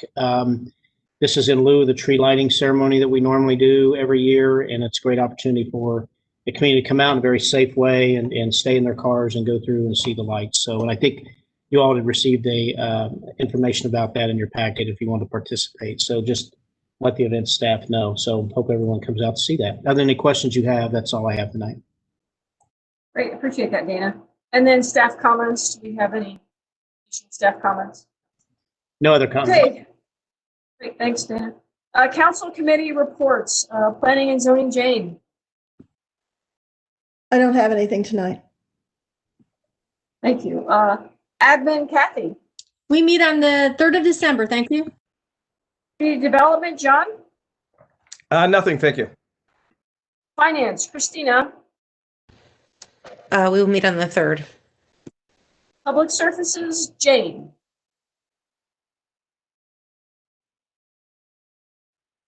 Trying to read your lips because you're on mute. Right. No, I don't have anything. I'm a terrible lip reader, so but I would have guessed that. Okay. Okay. Kathy, Coda. Nothing tonight. Thank you. Okay. Whoopsie for me. I have nothing at this time. We'll have another meeting next week. Logan Union, Champaign County, Andy. Nothing tonight. 33 corridor, Kathy Jane. Thank you. Arts Council, John. Nothing, thank you. Board of Education, Greg. Thank you, Mayor. Just real quick, I talked to on election day. All of their staff participated in some diversity and equity training. Dr. Gouldi Muhammad was a featured speaker, and they worked through some instructional kinds of modules that had been prepared by OSU. We did touch on COVID and what's going on with the kids and programming. They surveyed parents for the second semester remote learning versus face-to-face preferences, and over 5,000 students will be exclusively remote learning throughout the balance of the school year. So they are on top of it. They're doing everything they possibly can, and fully support Dr. Hoadley. That's all. Thank you. He has the hardest job in the city, bar none. So appreciate the work. Washington Township, Jane. No, I don't have anything. And Bridges. Bridges, they are really working hard to help some of the folks here in the city that are struggling due to the COVID. But I do know that they are working hand in hand with Dublin Food Pantry, who is asking the community to see if you could donate small turkeys, frozen turkeys, to the Dublin Food Pantry. 10 to 15 pounds is what they're looking for. I think Monday mornings and Thursday mornings, they're open for receiving those. And it would be a great idea if people could drop those off, as well as the fact that when I walked this morning and was speaking to someone at the Dublin Food Pantry, they told me that normally their warehouse is full of food, non-perishable items, but fairly empty right now. I haven't spoken to Dinky about this, but it does appear that they've had very long lines of people coming for food here in Dublin, and these are Dublin residents or Dublin School District residents. So I'm just encouraging the community to get online at the Dublin Food Pantry, Dublin Bridges, give what you can, do what you can, especially during the holiday season. Great, thanks, Jane. Appreciate that. Veterans Committee, John? The Veterans Committee agreed to recommend to council that Dublin be proclaimed a Purple Heart community. We're going to hear more about this on December the 7th. I know that many of you have very positive feelings towards this endeavor. And I don't know if Dana, would you like to say anything else about this? Nothing else to add, Councilmember Reiner. Staff will bring some more information on December 7th about it. Thank you. Great. I understand we'll get some information maybe about Wreaths Across America on December the 7th. So we look forward to that update. Okay, council roundtable that I'm going to rename round screen. And if I go around my screen, I start with Mr. Amy. I'm good, thank you. I know that. Kathy? Nothing tonight, everybody. Thank you. Christina? Nothing tonight. Thank you. Jane? I'm going to pass. John? Nothing tonight. Thank you. Greg? Nothing. Thank you. Everybody stay safe. Good. Well, I certainly do appreciate the very short 5 hours that we've spent together this evening. But I wish you all the most wonderful of evenings, and thanks for all your hard work tonight. Enjoy the hour and a half, hour and 40 minutes you got left. Thanks, everybody. Good night.